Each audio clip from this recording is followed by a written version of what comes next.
Coming up here on Circle Debate Podcast, episode number 28, we give our thoughts about the results of AEW Full Gear. Also, providing you the update with the SmackDown's men and the women's team. Also, the update for the Raw's, men's team and women's team Survivor Series. Retribution's first win, Mike's favorite, team of all time. Also, update with the United Wrestling Network tournament. Who made it to the finals? And an upcoming challenger who's been waiting for that win. And also, New Japan Power Struggle results and the announcement of the World Tag League participants and the matches announced for Super J Cup, Wednesday Night Wars, and Pro Wrestling News. So stay tuned as episode number 28 begins right about now.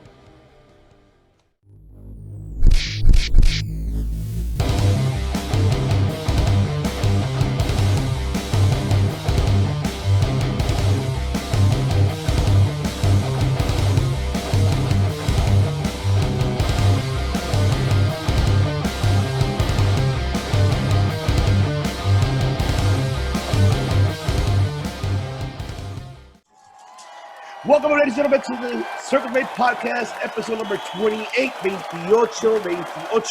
the Devious One IVC, here alongside my brothers from another mothers. Yeah, of course, we have the Carbonation Cabron of Cabrones, and he is 100% carbonation fuel. He's filled with biscuits and gravy and just a bunch of carbonation in his stomach. Later on, he's going to have carbonation shits, and that is Mr. MGC, Mr. Nasty Steamboat. And also we have the one and only. It should have been him. He's the only one. And that's right. That is Mr. CK1. Chris Kennedy. And also we have the hero of all heroes that came back from vacation, saved us from this election from Texas. Went over there to them. You better vote for that Soldier Boy. That's right. You better do your, better put in your votes. And that's the man with the 12-inch pythons that flexes for you. And that is Mr. Mike Lopez, the great American hero. That's right. All right, ladies and gentlemen, what a heck of a pro wrestling weekend that we had, and the week as well, I must say. So let's go ahead and get this, the show on the road. Obviously, a lot of people have been giving their thoughts about AEW Full Gear. So I want to go ahead and ask you, Mr. CK1, your thoughts about Full Gear. What did you love about it? Oh, man. You want me to just start from the bottom with my way up? We're like, yeah, let's do it. I mean, okay, obviously just first match. Overall, and then... Overall, I was very entertained. I get those old school ECW vibe whenever there's a pay-per-view event announced. I like that they're able to mix all styles of wrestling internationally into one, even on Dynamite, even one event. They'll have traditional American, they'll have lucha, they'll have strong style, they'll have a hardcore. And Full Gear is a card that had all of that in one event. I was not let down by most of it. I can't really think of anything off the top of my head that would be a disappointment. I think that Nyla Rose needs to probably chill on title shots for the next year. We can get into that when we go down the card. But besides that, everything about Full Gear I was entertained by. All right, Mr. Steamboat, your thoughts about Full Gear? I gotta say, Full Gear 2020, will be remembered throughout the rest of history for that dream match. Because that's the one everybody's been waiting for. The build's been going on for 2 years. That, Young Bucks versus, I thought you were going somewhere. I thought you were going to be like Gobbledygooker versus Terry Funk. Oh, again? I don't know if I'm ready for more jokes like that, man. What's her name? So you're being serious? Yes. Yeah. Yeah. I don't know if I was ready for that, but do that again. But yeah, it's going to be remembered because, we remember Bash at the Beach, 94, 95, 95, right? 96. Is that the one at the beach with Sting and British Bulldog? 96 for NWO, Okay. So this is going to be remembered for the rest of time as FTR Young Bucks, the Full Gear with that happening, like for eternity, Yeah. But yeah, that overall, that's just going to be it for that. So is that the match that stole the show for you? It pretty much was the show, but you know, I love the whole card for I love majority of the card. So yeah, except I'll say it was like more like 3 matches for me. That wasn't like all there, but we'll get into that once we get Right. into that. Yeah. I tell you. So there was a 77% success rate for you. Oh yeah. Oh yeah. But overall, I loved it. Yeah. That's Okay. right. Mr. Hero, your thoughts? Yeah, it was quite an entertaining show from start to finish, I feel. And, you know, I know that some fans don't like this, but I did compare to, or it feels like I compared it to WWE's current pay-per-views. But, yeah, I mean, compared to that, this delivered from start to finish, in my opinion. The main event was one that I really enjoyed. Obviously FTR and the Bucks, among other pay-per-view matches there. So yeah, definitely delivered, and AEW at this point has done no wrong on pay-per-view. I absolutely agree. They've been already a phenomenal success in each of their pay-per-views that they have been doing as of late. This one was a great overall. So from start to finish, was not disappointed at all in neither one of them, especially with the opening match with Omega and Adam Hangman Page.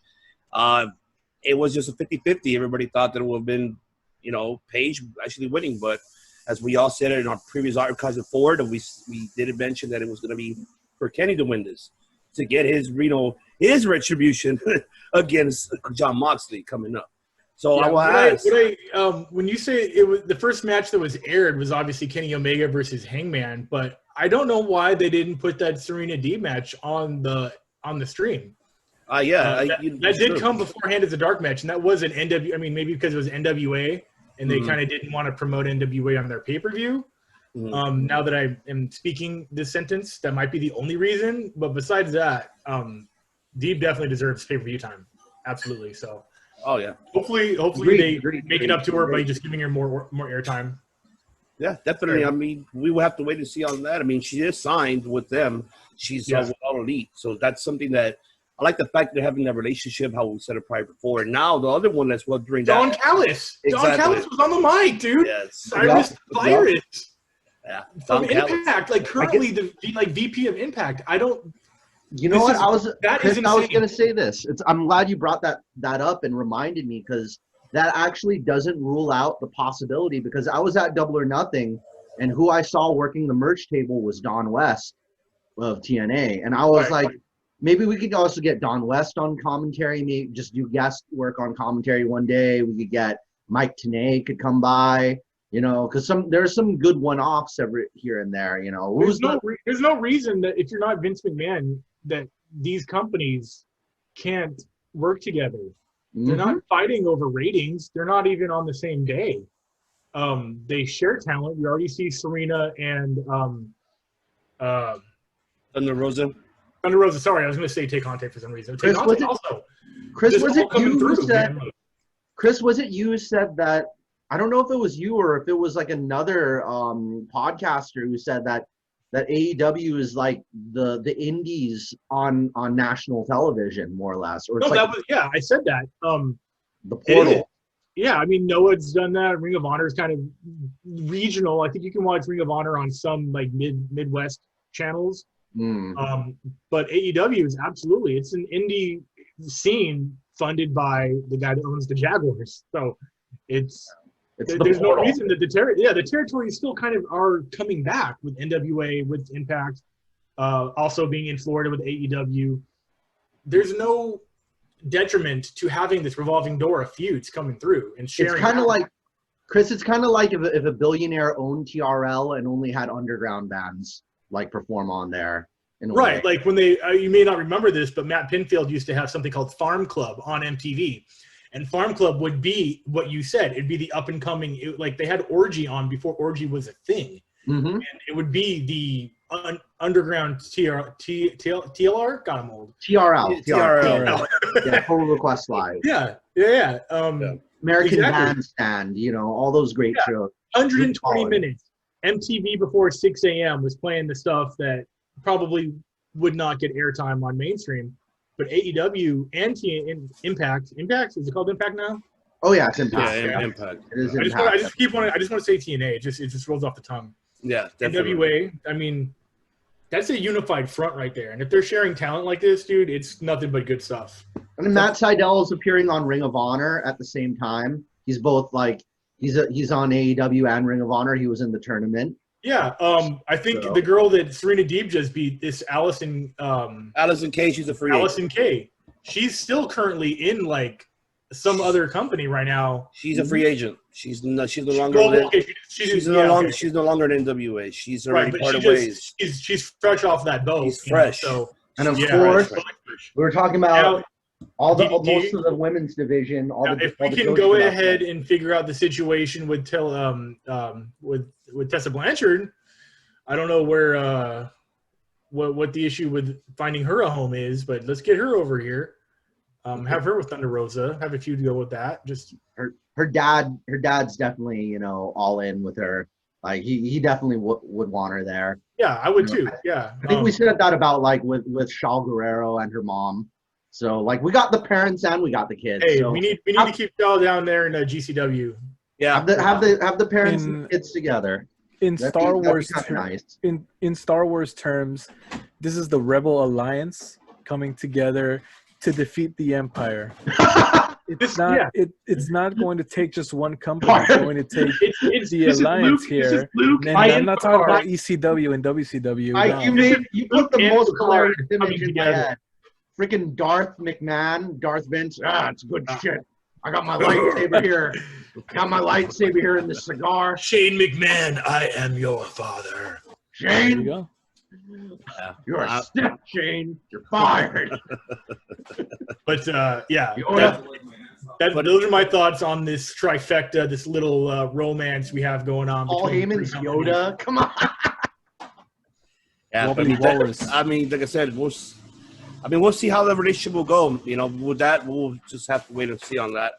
Yeah. But in regards for the Kenny Omega and Adam Page, so I would ask, both of you, I would ask Mr. Steamboat on that. Does it remind you of a New Japan match? Did you were looking forward of Kenny going aggressive on this match? What were you looking forward for Kenny to, have this upset? How did you actually, what did you expect from this match? It exceeded my expectations. I think one thing I have to do that I'm kind of ashamed I didn't do was watch the Hangman Kenny match from New Japan. I think I didn't want to spoil it for myself. It's like having, it's like say you're preparing a meal like a ribeye steak for dinner on Saturday. I don't want to eat a ribeye steak before I have my Saturday ribeye steak. So that's why I didn't want to watch, I didn't want to spoil my appetite or anything like that for Kenny Hangman. So when Kenny just pulled that moonsault out of nowhere, just like that, off the snap the fly, off the rails, I was like, that was my favorite spot from the whole match.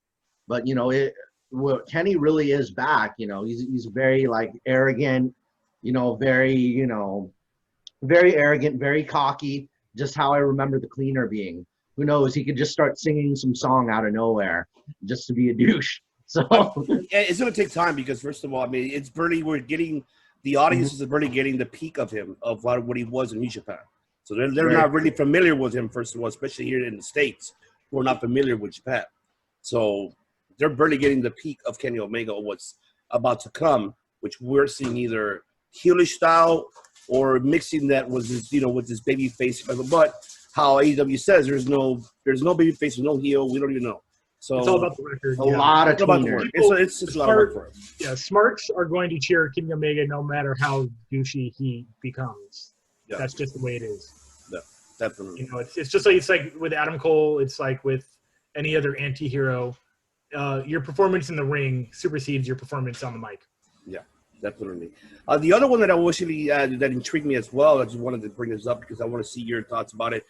Our Dark Order member, John Silver, put a phenomenal match against Orange Cassidy, even though Orange Cassidy won. But we're finally seeing this upcoming star himself, Silver being independent scene, professional wrestler, and now coming up and having his first singles pay-per-view match, which I got to give credit's due. They put a phenomenal match. So I'll ask you, Mr. Hero, your thoughts about that match, both of them putting a hell of a show. us here in the Dark Order, we approve this match and Mr. Silver's awesome performance. I can definitely see that this guy has all the charisma necessary to be, a star in AEW. I I started watching BTE mostly because of the Dark Order skits. I didn't watch it beforehand, but him and Brody Lee and everybody in there, Anna Jay also, and all that stuff, it kind of made me start watching BT more regularly. And this match with Cassidy, who's also a rising star, it's a sign that things are going to be all right in AEW, and they don't have to go out and get legends to bring up ratings.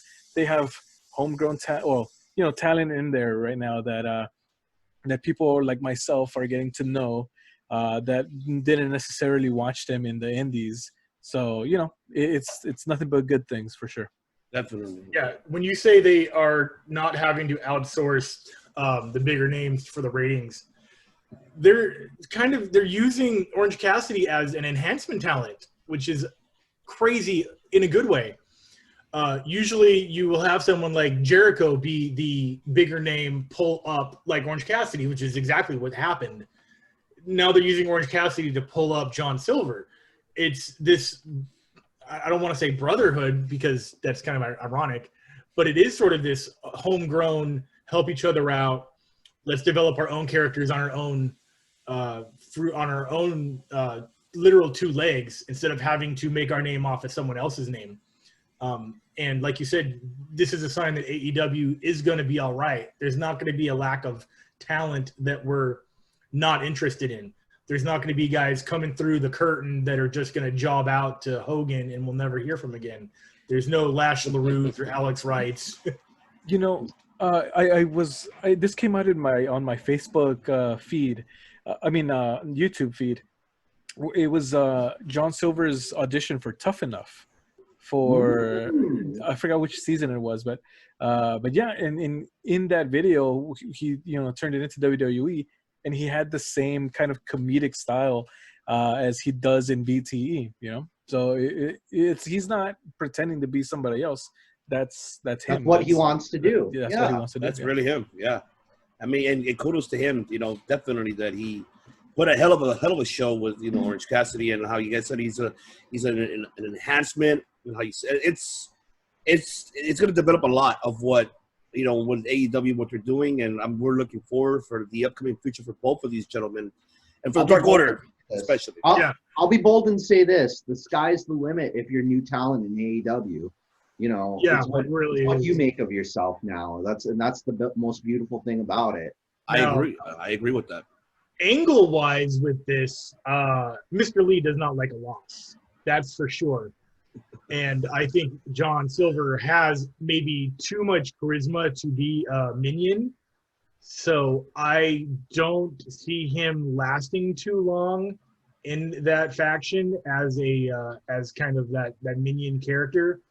I see him maybe kind of going the way of what they're trying to do with Colt Cabana, kind of muscle him out a little bit and have him go on his face turn is like the dejected heel from the faction who maybe should not have gotten kicked out of the faction, but it's a good thing that he did.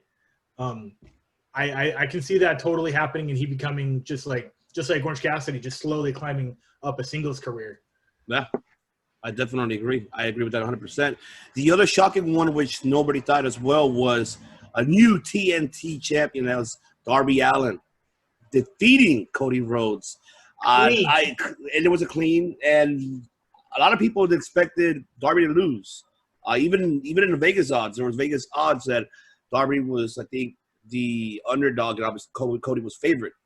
But tables turned out of nowhere. Nobody expected that. It was a David and Goliath match to me, in my opinion. I would say because Cody and obviously Cody was the heel on this match. You could tell he was like the heel, the pompous heel, like, oh, yeah, I can beat this guy, whatever. And I don't know where, bam, he 1, 2, 3 on the shoulders. Whoa, shit.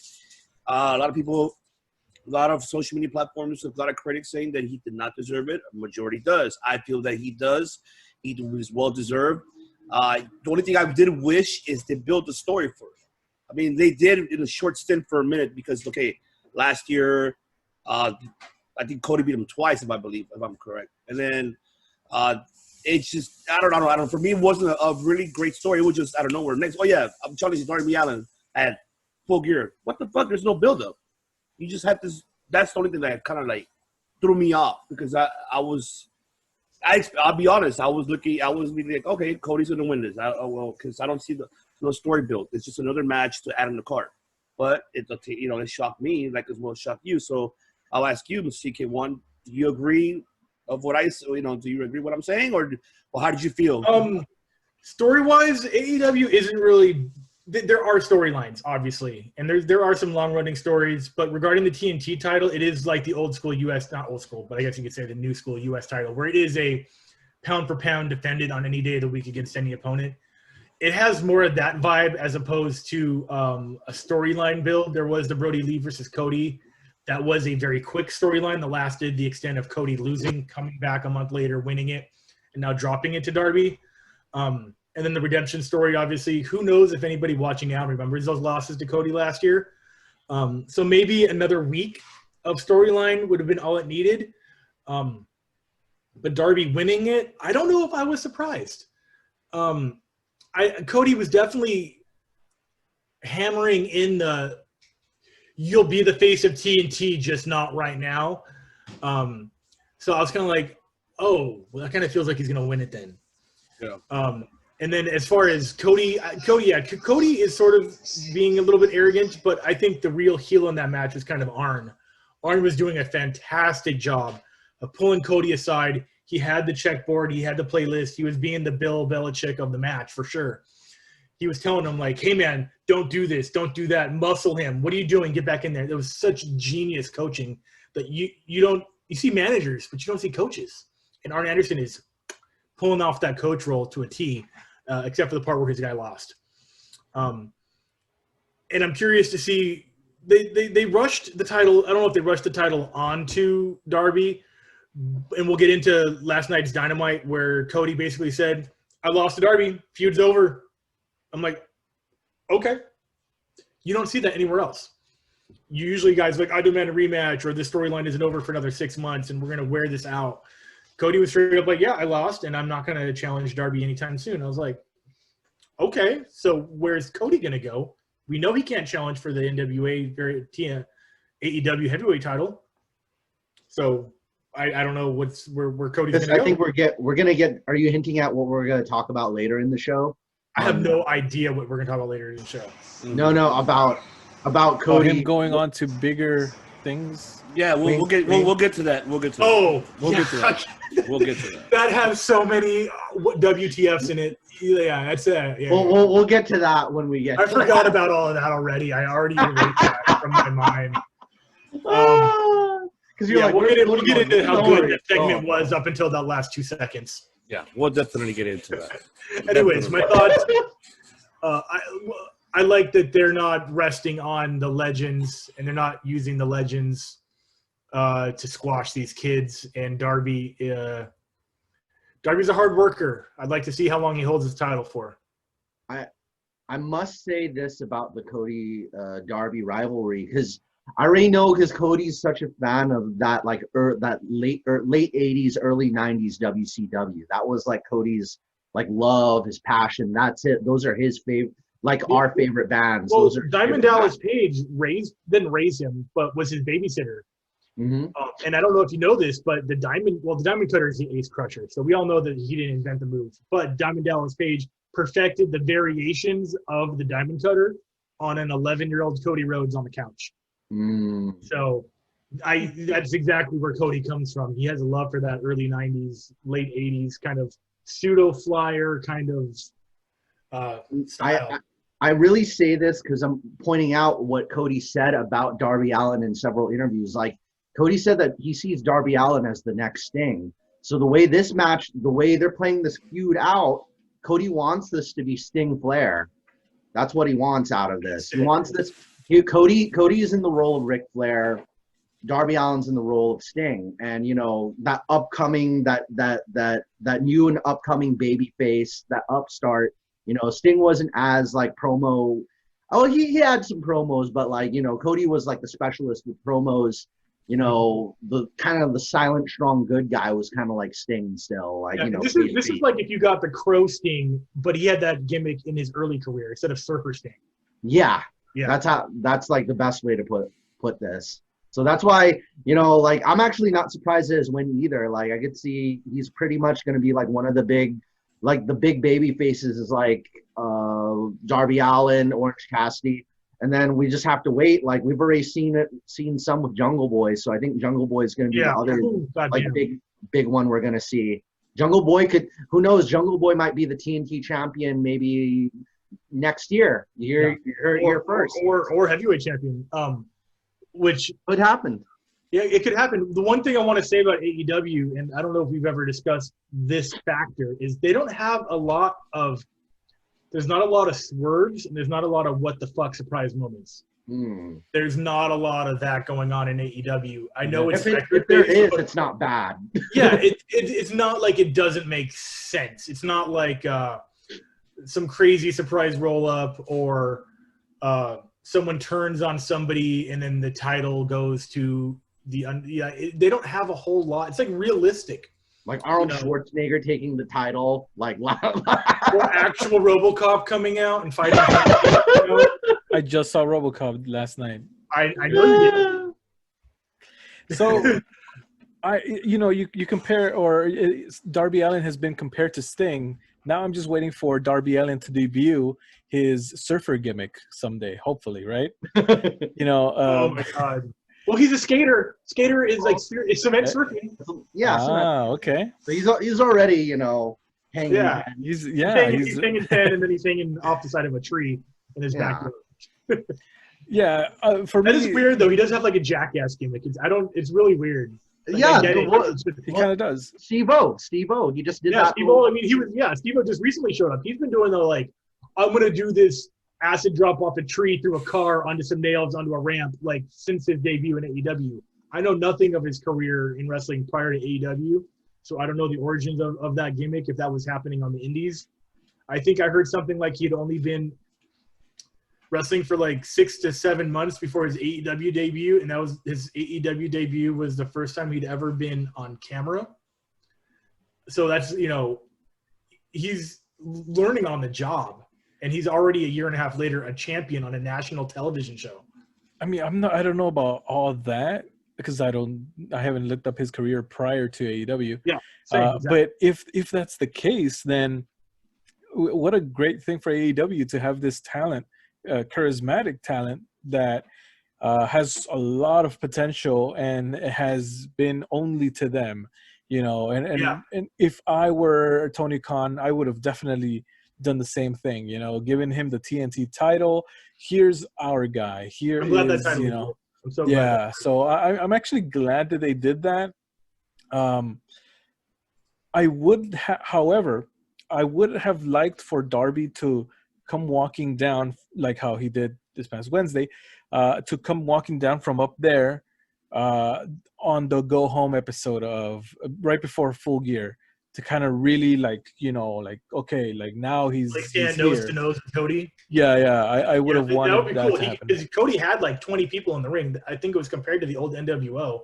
That would be cool if he just walked right through all of them and just did not lose eye contact with Cody and was not scared of that entire cult? Nightmare Family. Yeah, that's Nightmare Family. Yeah, that would have been a great moment. Yeah. And, honestly, I think that would have really brought up, Darby's moment at Full Gear. Definitely, I agree with that. So let's go ahead and besides that title change, we also had the Young Bucks finally. This 4-year feud that they've been waiting for a long time with FTR now came in fruition, and obviously the Young Bucks overcame and they won the AWA Tag Team Championship. I must say they did both put on. I would say this is by far the best tag team match I've ever seen. By far. Between them, I guarantee you there's going to be a trilogy. There should be a trilogy to end this, first of all. I did like the chemistry they both had in the ring, both with each other. as you guys, I don't know if you guys saw, you could tell that they didn't do much athletic aerobatic maneuvers that the Young Bucks are recognized for. But what you saw was more of an instant classic, representing from the old to, from the past to the current, from the Steiners to the Rockers to the Hart Foundation, to the Rock and Roll Express, to Rock and Roll Express, Midnight Express. You had and the Brainbusters. You had so many, different maneuvers that were used on even one of them. Even DIY, Gargano and Ciampa, boom, the DIY finisher. That was amazing that these individuals represented who they wrestled, in their separate independent circuit before they met. And it was an awesome match. I love the chemistry, and I'm glad that the Young Bucks overcame. Did you guys feel the same way? You guys felt like it was like a straight instant classic, and do you guys see a trilogy with us? So I'll ask you, Mr. Kenneth. It was a classic. I honestly don't think it was the best tag team match even in AEW, but that doesn't mean it wasn't a great match. I did love the throwbacks. Like you said, they hit every legendary tag team finisher from the Heart Attack. There was a 3D into the Swanton, or 3D into the Twist of Fate into the Swanton, the Stack Pile Driver, the Doomsday Device, the Steiner Bulldog. There was literally every major finisher, which has ruined that gimmick for any other tag team ever. No other tag team match can ever have that. Harwood did a 450, which led to the finish, which was like great storytelling, because if you consider what is FTR's slogan is no flips, just fists. They proved why they should have stuck to that hard and fast rule, because he flipped, he missed, and he got pinned. I do think that it is leading up to a trilogy where each match is better than the last. And I want to go back and say that with Kenny Omega and Adam Page is I don't think that match was as good as they could have made it, but I think that might have been on purpose. I think they pulled the reins back a little bit on that because they didn't want to blow their wad on their first encounter. I was about to say the same thing, Chris. I don't think we're going to see Adam Page and Kenny Omega anytime soon. Nope. In a singles match at least. But we know that Adam Page is not out of that elite picture because he was up in the curtain after the Young Bucks match. They didn't talk about it much until Dynamite, but he was off in the distance, just standing in the shadows of the walkway, waiting to be invited to the celebration party, and wasn't. So I think that when we get Kenny and Hangman again, it's going to be the 5-star to this particular match's 3-star. And I'm copying and pasting that theory to the Young Bucks and the Revival. I don't know how injured it was Matt, right? Matt's the one with the injury. He was healthy enough to perform. So I don't know if they're going to relinquish the title because they know if they lost that match, they would never have been able to challenge for the title again. So maybe he just mustered up enough energy to win the match, relinquish it, maybe have FTR versus Best Friends or Butcher and Blade. And then when they're healthy, come back again for the title now that they can actually challenge again. And that's when we start getting those barn burners, those crazy, crazy matches we know that they can do. I agree. Mr. Hero, your thoughts? Yeah, I'm crying just to think about it now. Sorry, I have like a little something in my eye. I think that it was a pretty cool match that really, if I start a wrestling school here in LA, I would definitely put this match on and kind of have the guys take notes, as far as the creativity that can be done, even with one of the competitors being injured or not all there, physically. I know that for Matt Jackson, he was able to deliver such a cool match because I saw this match with someone that hasn't watched wrestling in a while, and he saw it and he was like, wow, like these guys are like, pretty cool, like, all the flips and all the fancy stuff, so it was pretty cool to watch that, and definitely a match I'll be watching again. Most definitely. Mr. Steamboat, your thoughts? So like Chris said earlier, they didn't want to blow their wad all on just this one match was the main thing. They didn't want to. They're saving so many big things for later. I think that 450 that Harwood hit is just a sample. So good. It was yeah, so I didn't even know you gorgeous. Because I in the Jim Cornette interview or in the Chris Jericho interview, he said it's like, yeah, I could do shooting star presses. I just choose not to, just because I want to leave it for the baby faces. I think because of just this sample, this little sample of what's possible with them. It's like In-N-Out serving up bacon, you know, in their burgers. It's kind of like they don't need to. It's already perfect. Exactly. But imagine if they did. Yeah. Dude, I love that. That's kind of like what FTR is. FTR is like In-N-Out, like making bacon and chicken strips available on their menu. You know, they're not known for it, but if they do it, it's going to be pretty good. Yeah. So they don't need to, but yeah, they don't need to, but they can. So, and what's going to happen is here's what I'm going to predict. We've got to I kind of wish Mike was back, but he's got to take care of something. But the TLC, we're going to see this match. This is more than likely. There's going to be a TLC match with FTR and the Young Bucks in the near future. I think they're just gonna. I think nowadays, like a ladder match is technically you're gonna have chairs and tables automatically. You don't have to say it's a TLC match nowadays. You didn't have to back then. TLC was just Vince's way of saying we're just gonna do what ECW's been doing for 10 years. Exactly. So yeah, but I wouldn't mind seeing the first ever Iron Man tag team match. Why not? Iron Man tag team match. That'll be something. Dude, Because yeah. Jesus Christ, bro. Think about it. Like I want that more than I want a TLC match. I'd rather have that because then from there it shows who's the better man and who's the better tag team at the end. Well, because with DIY, you're putting all the stops at off first of all. That's what you're doing. With DIY, one of FTR's highest rated matches was with DIY, where they had 2 out of 3 falls, and that almost had the same feel. That was it's the same thing. And I would do it. A tag team Iron Man match, break the fucking book it, break the fucking rules, and just go with it. That's what I would do. That would be beautiful. That would be beautiful. I'd love it. I'm all in with that. Yeah, because like I said, that will end the trilogy, and that will prove who will be the better tag team out of the. I see FTR regain it. If FTR regains the belts back, and then we'll see who wins from there. I don't think it should be a trilogy. I think it should be like 5 matches. So that should be the 5th. Yeah, no, that should be the 5th match. I think the 2nd or 3rd match should be the TLC match with SCU. It should be SCU. It should be like a 4-way tornado. Yeah, we can see that as well. It should be FTR Young Bucks and FTR Young Bucks and SCU, at least the 3rd or the 2nd one. Lucha Bros, just put them all there. And then maybe the 4th or the 2nd. You guys, I gotta see if you guys should be on board with this for me, because this, especially the fact that they reference both the Rock and Roll Express and it would be Ivan and me, Road Warriors, and so if you guys are on board with this scaffolding match, no, I'm good. I'm good because that's what they had with the Road Warriors and Rock and Roll Express. No, I wouldn't do it. I'm good with AEW not going full ECW, XPW. I'm cool with them like they should not do that. Backyard match or whatever that was called. That was about as extreme as I need them to be. Because the scaffolding match, they did that back in the NWA. That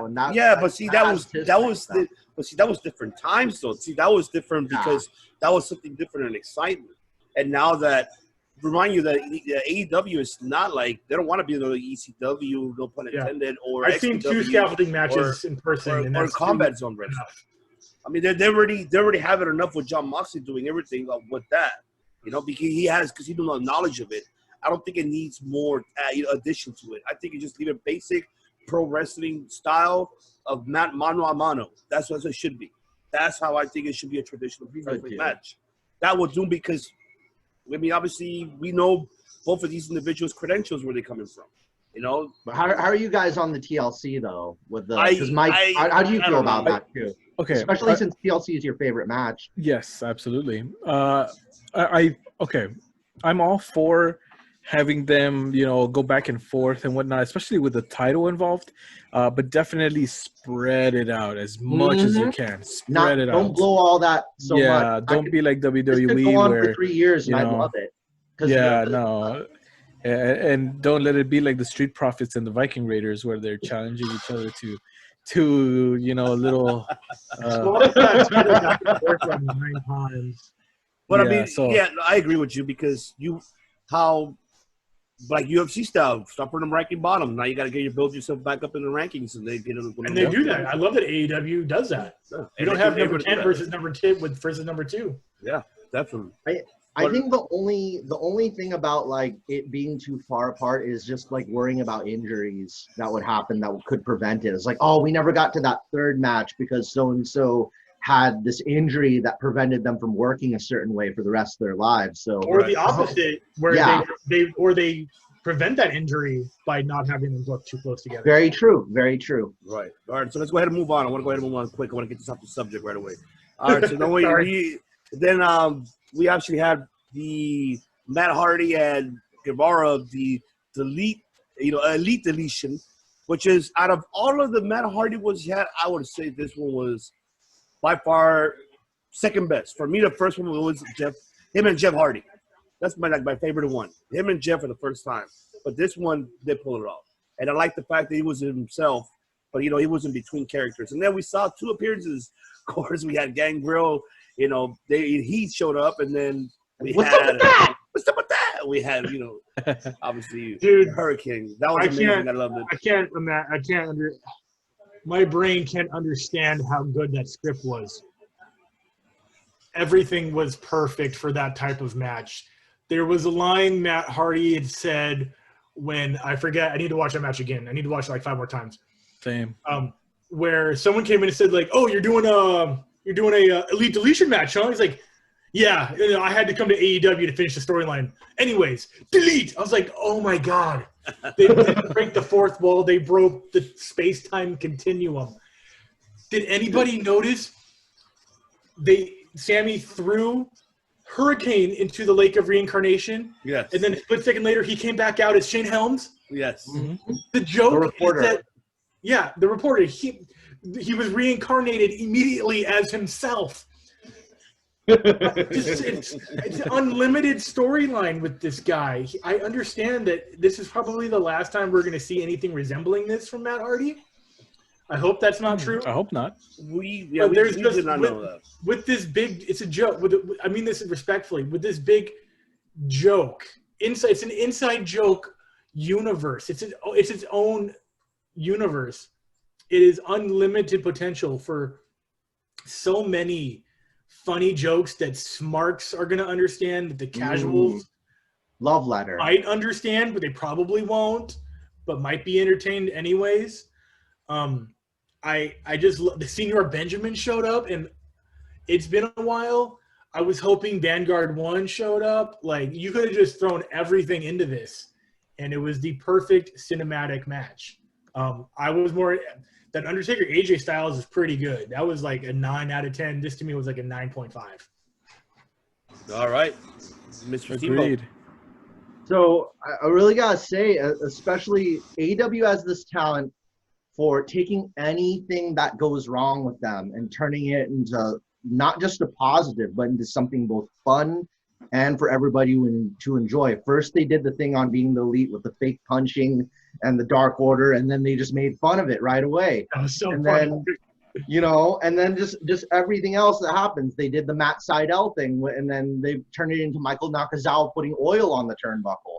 Like, only they could recover from humiliating things like that. They're Like, not afraid of they don't have an ego about it. yeah, that's how they recover. So the whole thing with Matt Hardy, like Matt hitting his head on the cement with the table spot, they repeated it here just to, and then, you know, and they made something, you know, they made something else out of it. It's like, let's reverse the spot. Let's revisit it and kind of laugh at ourselves again. The chair So- spot where Sammy fucked up Matt Hardy on accident. That was the finish to this match the other direction.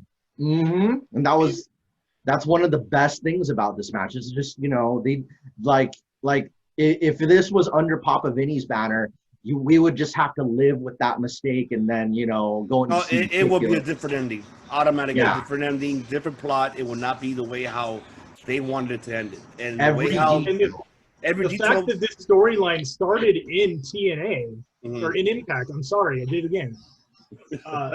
It's come across 3 brands. He's transversed the universe, and he's settled in AEW. That's right. The fact that they let him do that, it's glorious. I love it. It's just, no shame in Matt Hardy's game, man. That's right, Mr. Hero. You feel the same?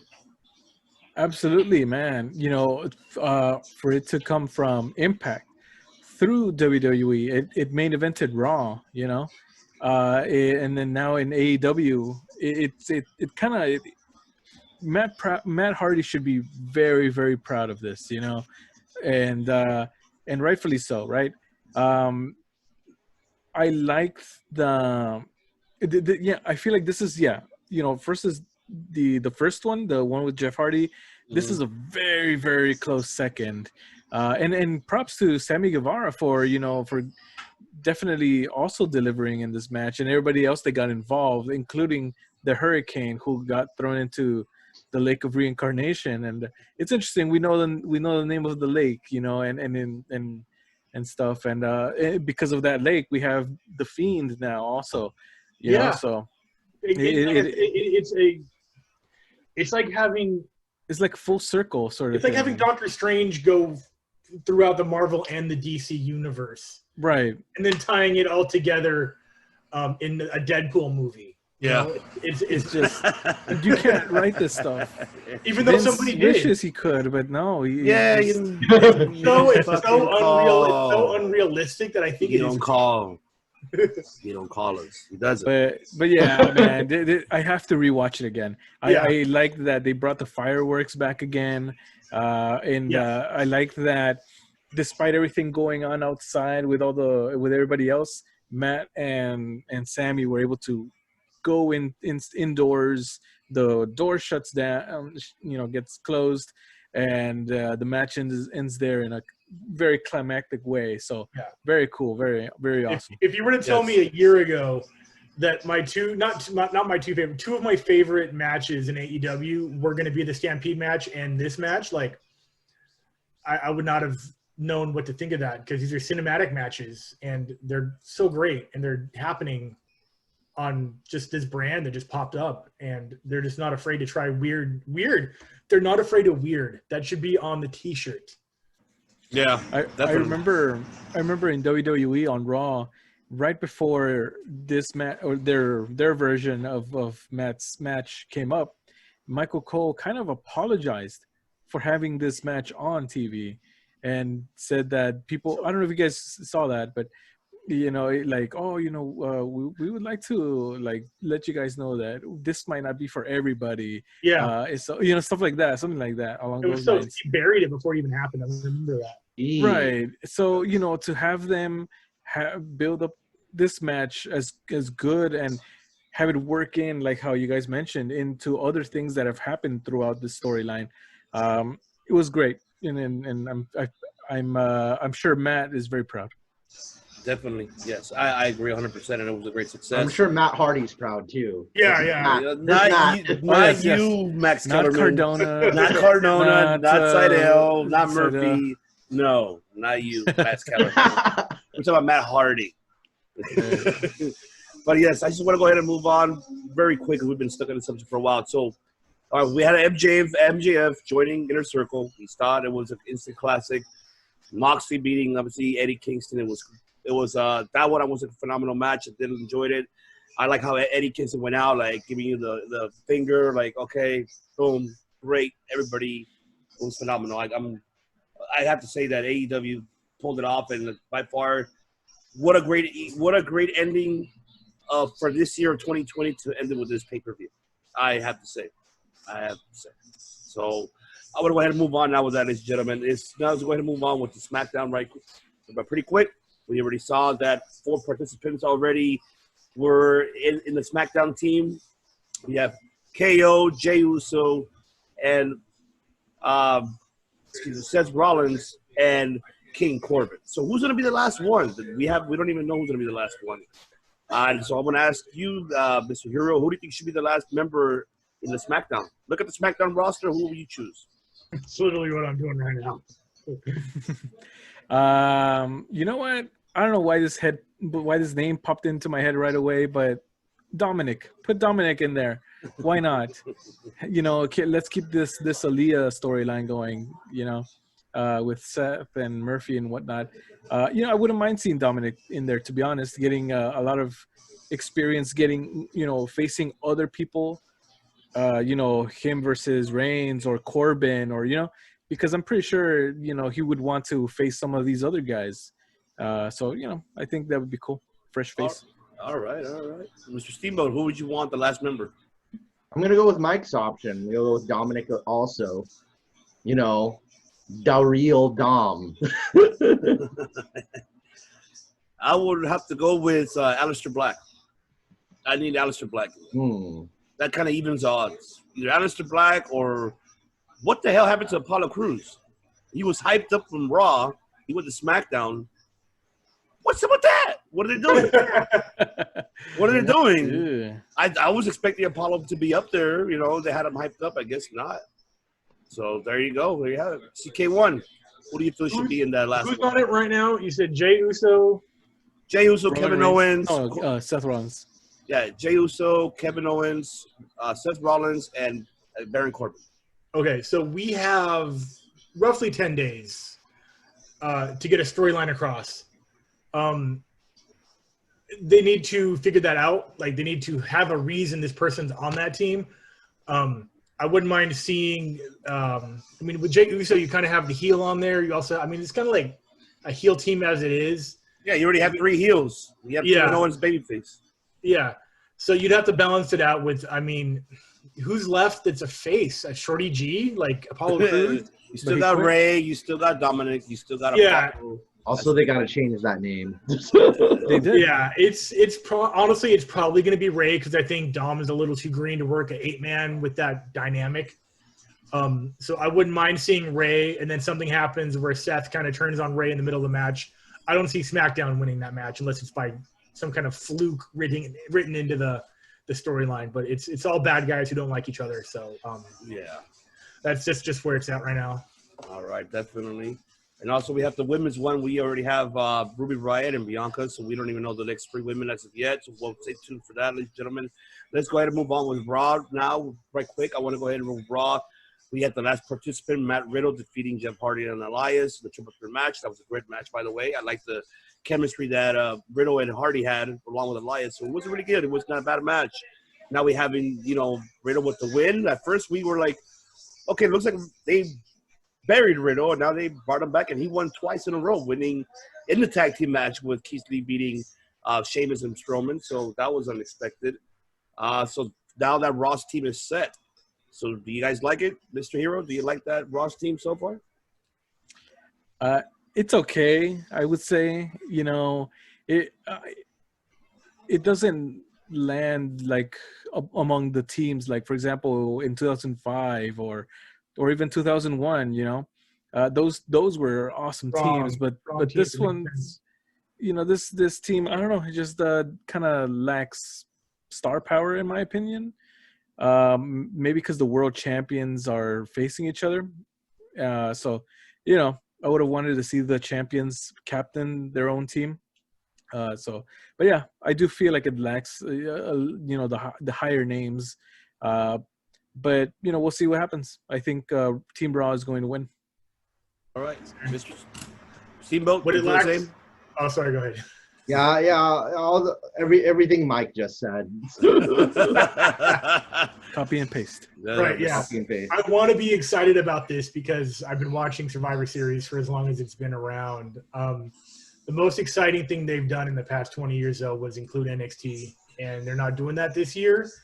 And I don't know the actual reason. As we've mentioned before, there is speculation that we don't want to have the NXT guys shine brighter than the main roster guys, which is just dumb. But it's true. I don't want to say, true. Yeah, I don't want to say I don't care who wins because I do care about the company and the product, and if not the brand, the people that are portraying these characters. And they're doing the best that they can with what they're given for sure. I see Riddle getting the win.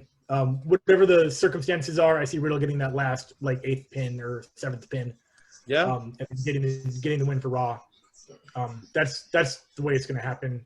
I would put probably 50 cents down on that bet. Yeah. I'll see you here next week with that 50 cents.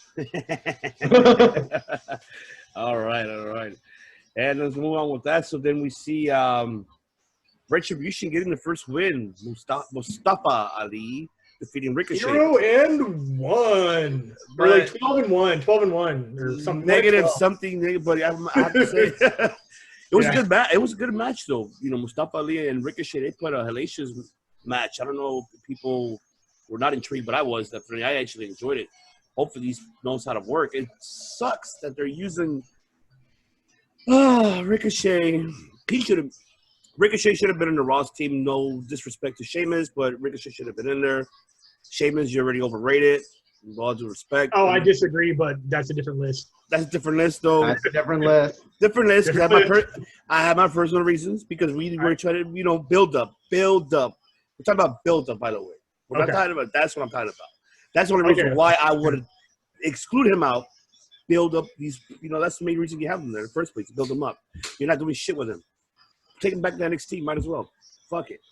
But overall, Mike, I know you're happy. Retribution first win. How do you feel? Goodness gracious! My goodness. Mike needs a Retribution name like M-Bar or Lope Dude or something. No, I got the perfect name. I got the perfect name, guys. Chicken fillet or something. I don't know. Oh, okay. Chicken fillet sounds chicken fillet, white chicken glasses. Because to go with the slap nuts and T-bone steak and was it French fries? French fry. Oh, onion ring, sounds like a buffet. Steak, sounds like a really good buffet, by the way. Retribution buffet. Ratchet, screw, wrench. Who else is in there? Wrench is good. I like wrench. Screwdriver Johnson. Screwdriver Johnson. Wow. Marco, freaking Lance Bass from NSYNC is in Retribution at this point. At this point, I'll give him a few little claps here. A small golf clap. You got yourself a victory, Retribution. You got thrown a bone here. A T-bone. A T-bone. Yes. There you go. You got a win. There you go. Now you know how it feels like to actually win, but that's not gonna save them because I predict by the end of the year, Retribution will not exist anymore. Yeah, I said before. I think last week when you were gone, I said before the Royal Rumble. Yeah. And it's just gonna be on Vince McMahon's whim, like, okay, let's try something else. I mean, they got rid of Raw Underground. Might as well get rid of this shit. And once Raw again, but Raw Underground, exactly. There you go. It's like I'm the newest member of Retribution. I'm salmon fillet. What's going on, guy? Or just fillet, bro. Just fillet. Fillet. Just yeah, fillet. they take away the first names now. Yeah, there you go. Well, you got Hush Puppy and you got tartar sauce or something. No, just Bro, Hush. we are Hush. just a raw roasting podcast now. That's all it is. It's just a Friars Club roast of Raw. Yeah, well, Raw sucks, unfortunately. They have really good, talented performers there, but SmackDown's doing better than them. With that. Like I said a minute ago, man, it's not the performer's fault. Nope, I don't blame them. It's Bruce Bruce Pritchard, Pritchie, Papa Vinny, even Adam Pearce. I know even though he has good credentials, but yeah, I feel sorry for Pearce for being on television, being like the GM wannabe, being like John. Hey, people power. Yeah, we don't want one of that shit. They got rid of it. Moment of silence. Being Total Bella's guy. Total Bella's guy. That's right. So let's go move on. I want to go ahead and move on now with our SoCal Pro Wrestling News here with United Wrestling Network. That is right, ladies and gentlemen, here from LA, Los Angeles. But yes, it's SoCal. For the update of what happened on FITE TV this past Tuesday, I hope you guys tuned in. If not, make sure that you guys watch the replay on FITE TV. The descriptions are below the link, so you can click on it and also look for United Wrestling Network. As they put on an incredible Tuesday night. What a hellacious match with the updated bracket tournament. The semifinals. After the opening match, our boys, 4 minutes of heat, teaming up with Will All Day against the Real Money Brothers and Cam. Unfortunately, they lost the match, but they put what a hellacious 6-man tag team between these two individuals. I loved it. So Ricky Gibson, Eddie Pearl, we love you, brother. We got you back, no matter what. And also we had Michael Bennett defeating Sean Daivari, and that was an incredible match. Man, Michael Bennett doing the power jumper to the table on Sean Daivari. And they put a hellacious match between these two individuals. And now Bennett had advancing to the finals, waiting who was the next opponent, which is now Chris Bone Dirty Dickerson. He's defeated Fred Roser to advance to the finals from now on November 24th. Make sure you tune in for the championship final, who will be crowned the first ever United Wrestling Champion. And the winner of that will be challenging the winner is Davey Boy Smith Jr. He'll be waiting for whoever's going to be winning this championship and defending it against him. So I'm looking forward to seeing that. So don't forget to stay tuned on FITE TV. Make sure you tune in. And also, as well, we had the two women powerhouses. We had Vipers challenging Lacey Ryan for the Future Stars Wrestling Championship of Nevada. By the way, ladies and gentlemen, if you guys don't know, they're an independent promotion in Las Vegas, Nevada. Make sure you tune in also as well on their channel as well, and any live stream that you're able to find their independent promotion. That they put great matches. So I'm looking forward to seeing more of them. So make sure that you tune in for that next week. Oh, the main event as well this past Tuesday was new crown NWA Tag Team Champions. It was Question Mark and Aaron Stevens, formerly known as I can't believe I forgot his name. Mizdow. Damien Sandow. Yeah. Aaron Stevens, star of Tropical Pirates. Right. Who would know that? And it was never Question Mark. It was J.R. Kratos, who was his mystery partner, defeating Eli Drake and James Storm for the NWA Tag Team Champions. That was a great match. I love that it was a back and forth. I'm loving the fact that thank you, Mr. Marquez, once again for putting a great fucking night. You've been putting phenomenal pay-per-view matches for us SoCal fans and for around the world and continuing to do it. So make sure you guys support. Make sure you support United Wrestling Network. Obviously, we put in the description below the links where you can follow them, their social media platforms, where you can find them to locate their shows. Support your independent circuit promotions, ladies and gentlemen. Let's keep in mind, we can't look Aaron Stevens right in the face. Like eye contact. He doesn't do eye contact. He doesn't do eye contact. He hates eye contact. Yeah, and watch Tropical Pirates. Yes, and definitely don't forget to tune in next week on FITE TV for United Wrestling Network. We have our brother from another mother, the SoCal Pro Wrestling icon, Ray Rosa, defending his Heritage World Championship to be announced, to be determined. We also had the Baricua Reaper, the Bodega Man himself, the Radioactive, that's Mr. Danny Limelight, returning in action as well. We also had Ruby Reyes going one-on-one with Lindsay Sane. So make sure you guys tune in at 6 o'clock Pacific time, 9 o'clock Eastern on FITE TV every Tuesday. So make sure you stay tuned. Now let's go ahead and move forward with New Japan. New Japan already power struggle, another shocking event that I did not expect. And yes, you saw Matt's face as well. He's very excited because for the first time a switch happened. Well, first of all, congrats to all the performance. Switchblade, that's right. Defeating Kota Ibushi for the #1 contendership for the G1, from the G1 winner, and now he's going to be facing Naito at Wrestle Kingdom for the IWGP Heavyweight and IC Championship. And then also we had Shingo regaining back his never openweight championship against Suzuki. Another powerhouse match, like I said last week. It was going to be a powerhouse, and it was. If you guys didn't see that match, I recommend you to see it because you could tell that Suzuki was knocked out. He was out for a cold minute. Stiff match that it was, and Suzuki was really hurt. They didn't want to say it, but yeah, he looked like he was fucked. They fucked him up. It's as strong as strong style gets. Yes, yeah, definitely. Then we had obviously Toru Yano beating Zack Sabre Jr. Funny match. Okada defeating Great Okan. Will Ospreay challenging Okada now at Wrestle Kingdom for that. So I'm looking forward. Cutting that Ric Flair promo with the I watch. love it with the. This is Rolex. a $10,000 watch right here. Pound, not dollars. Oh yeah, that's British money. That's like twice our dollars. That's British money. William Ospreay is throwing all around. And Will Ospreay getting on the mic is it's great. He wasn't known originally as a big talker. No. And now that he's kind of got the mic skills to match, I mean, not to match the in-ring because he's so good at the in-ring, that's going to be a hard thing to do. Definitely. And I'm looking forward to see that match between him and Okada. Yeah, exactly. That's gonna be at least 9 stars. Oh yeah. Well, fuck you, David Meltzer, with your. No, that's my star match, man. That's I'm sorry. It's when I hear stars, it reminds me of Meltzer. We need to come up with something else, then. Like 9 stars. We got gold bars. I'll put like I don't know, so many middle fingers up, 9 drums or something. I don't know. It's just fine. Chicken legs. Chicken legs. We can call it whatever we want. Just no stars because it reminds me of fucking Dave Meltzer right now. 9 pounds. Okay, fine. We can do that. Or 9 beers or something. Or anything. Or take one down, pass it around. Yep, there you go. 99 beers, pass it around. Yeah, there we go. We can do that.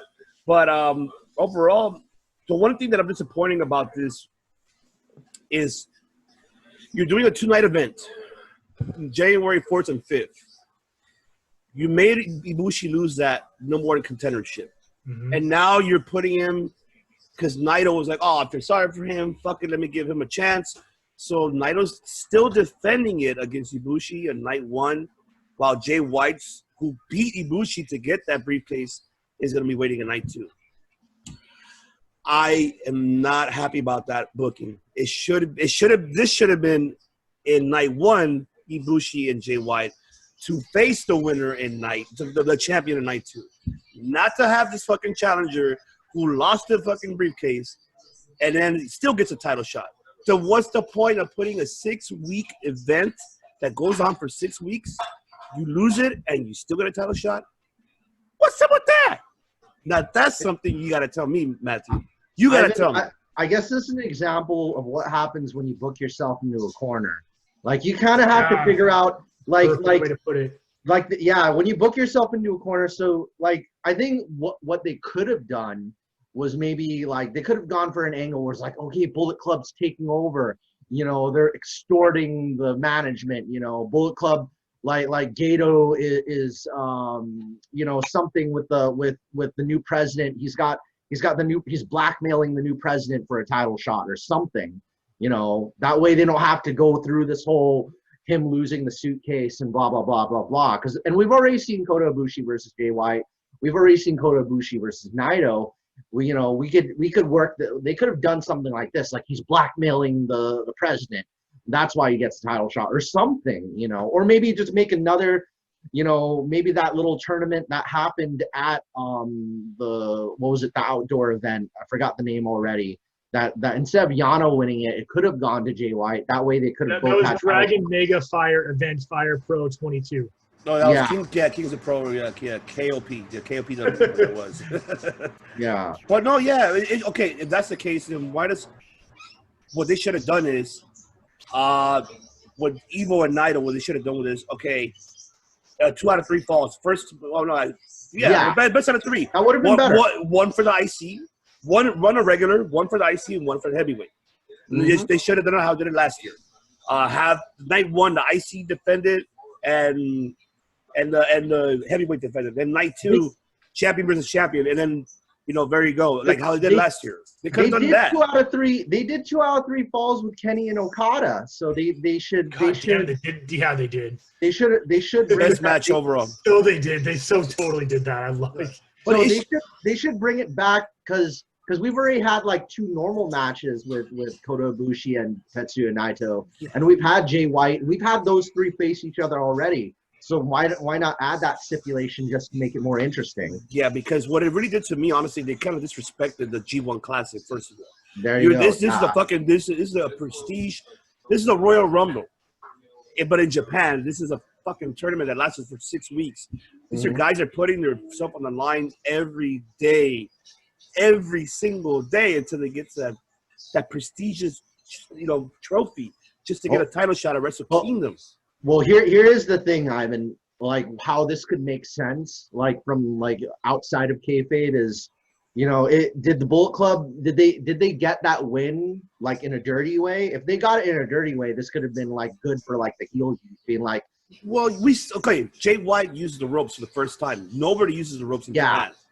Yeah. When have you ever seen someone like American style or British style using American, putting So your feet it on could the be for ropes? heat. Just the only problem is it's the fact that it could. I think it would have been better instead if they did it this way. Instead of for the G1 title shot, it should have been against Naito for the title. That way, he could have gotten the heat still. You would have still respected the G1, and then blah blah blah blah blah, and you could do the matches again because Naito's already had 2 reigns. You could put the belts on Jay again. Jay could have a short second reign, and then as a transitional heel champion, that would have made more sense. I hate to say this, but even though I love my boy, he might lose night 1. I think this is gonna go all Jay White. This is gonna be again Jay White's. Don't get me wrong, I love Jay White. He's a badass heel. He's a great heel in Japan. Yeah. One of the toppest non-Japanese heels that they have. That's what they need him right now. I think that's the reason why they gave him the briefcase. They give him the trophy. Fuck it. You're the hottest in Japan right now in New Japan. There's no other great heel. But it should have been Ospreay, in my opinion. But it is what it is. Let Jay White have his ring. The first time he did it, his first time was too soon, first of all, when he beat Okada, was it, right? He beat Okada the first time for it. So, yeah, it was too soon for him. He beat Tanahashi. For the heavyweight, remember, because he was a heavyweight for a short period of time. Yeah. But for my opinion, it was too soon because it was too young. He's too fresh. This is the right time for him to get it now. So it's going to be Jay White Kingdom coming up next year. I think that's how I see it. That's going to be, the switchblade year. Ibushi shocking the world, beating Naito, goes defending it, has it for 24 hours, loses to Jay White again, clean, and Jay White be the reign successor. That would make sense. Well, because to get the heat, because Kota Ibushi is that beloved baby face. Like, everybody already loves him. So, okay, I kind of get that. You get that, right? So, I mean, that's how we'll book it. Because Jay probably needs that win more because because everybody already loves Kota, Everybody loves him already. Yeah. I'd say he probably doesn't need the title at this point, but he should have it. Yeah, he should. I mean, I feel that he should. Yeah. I'm saying that personally. But if I'm thinking that what the fans, what they would like, they would rather have Jay White because it gives it more interesting story and it gives now you're the one. You could get it back at New Beginning and then bring out the 2 out of 3 falls. If you're listening to Japan, what's the name of the new CEO? Call us up. 2 out of 3 falls. Exactly. At Dominion, especially at Dominion. That'll be Dominion, great. New Beginning. New beginnings. King of Pro Wrestling. Definitely. All right, so let's go ahead and move on to the announcement of the World Tag League, which is starting, don't forget, ladies and gentlemen, this Sunday. It starts along with the best of the Super J Cup. They're all starting together starting on November 15th, which is on Sunday. Make sure you tune in.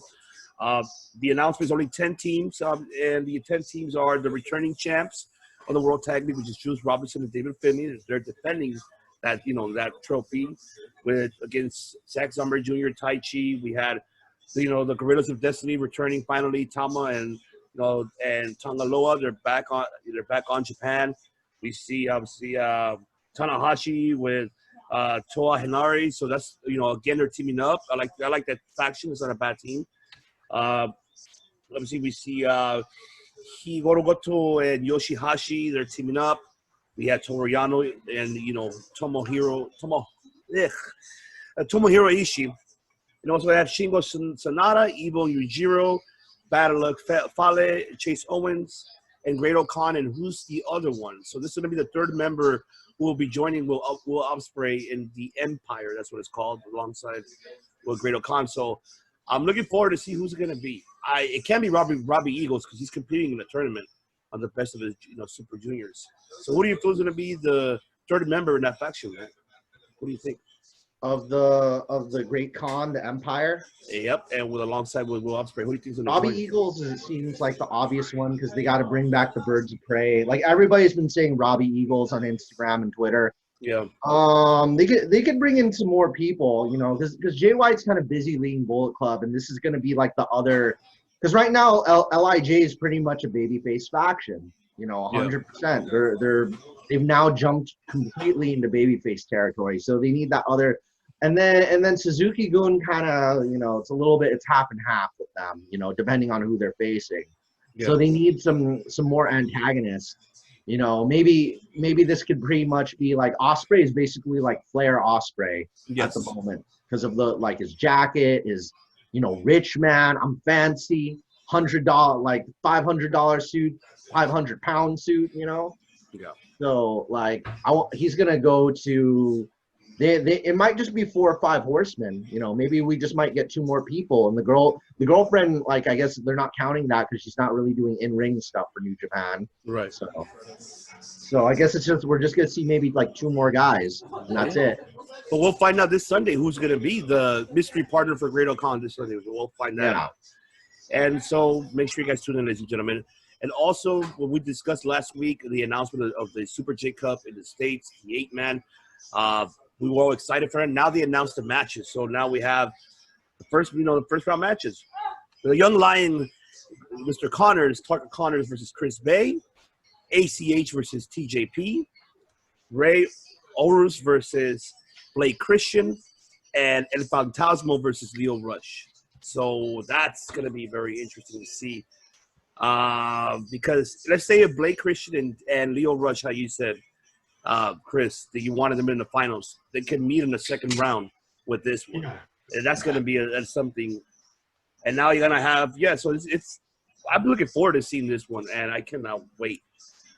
So the fact that any of those names are in this tournament and that's happening literally in my backyard, I just love it. Oh, yeah. And one thing that we didn't miss out, which I'm going to watch myself because I've been too busy. We already had our dream match, our Blake Christian and Leo Rush. It happened. Game Changer Wrestling. So if you guys stay to, make sure you look for it in any live stream. I heard it was everybody's been telling me, no, not you're 4, you're 4.5, you're 3.5, you dumb piece of shit. No, none of that. We give it our beers up. So it's like 4.5, 5.5 beers that we give it up. So that's what I heard. So I need to see that. And then also we gotta give a shout out to our boy Takaro for announcing these matches, ring announcing. Big shout out to you, Mr. Yeah, Shibata. that's a big deal right there. One of my close friends is a ring announcer for New Japan. Out of nowhere, 1 minute I'm on stage with him, and then cut to now he's in the ring announcing some of the craziest matches that the world's putting on right now. Definitely. Moto waku waku, moto tanoshi. Yeah, I couldn't have said it better because I don't know what you said. Very, very, very, very excited and very, very enjoy. I'm gonna have to learn that one. All right. Waku waku is excited.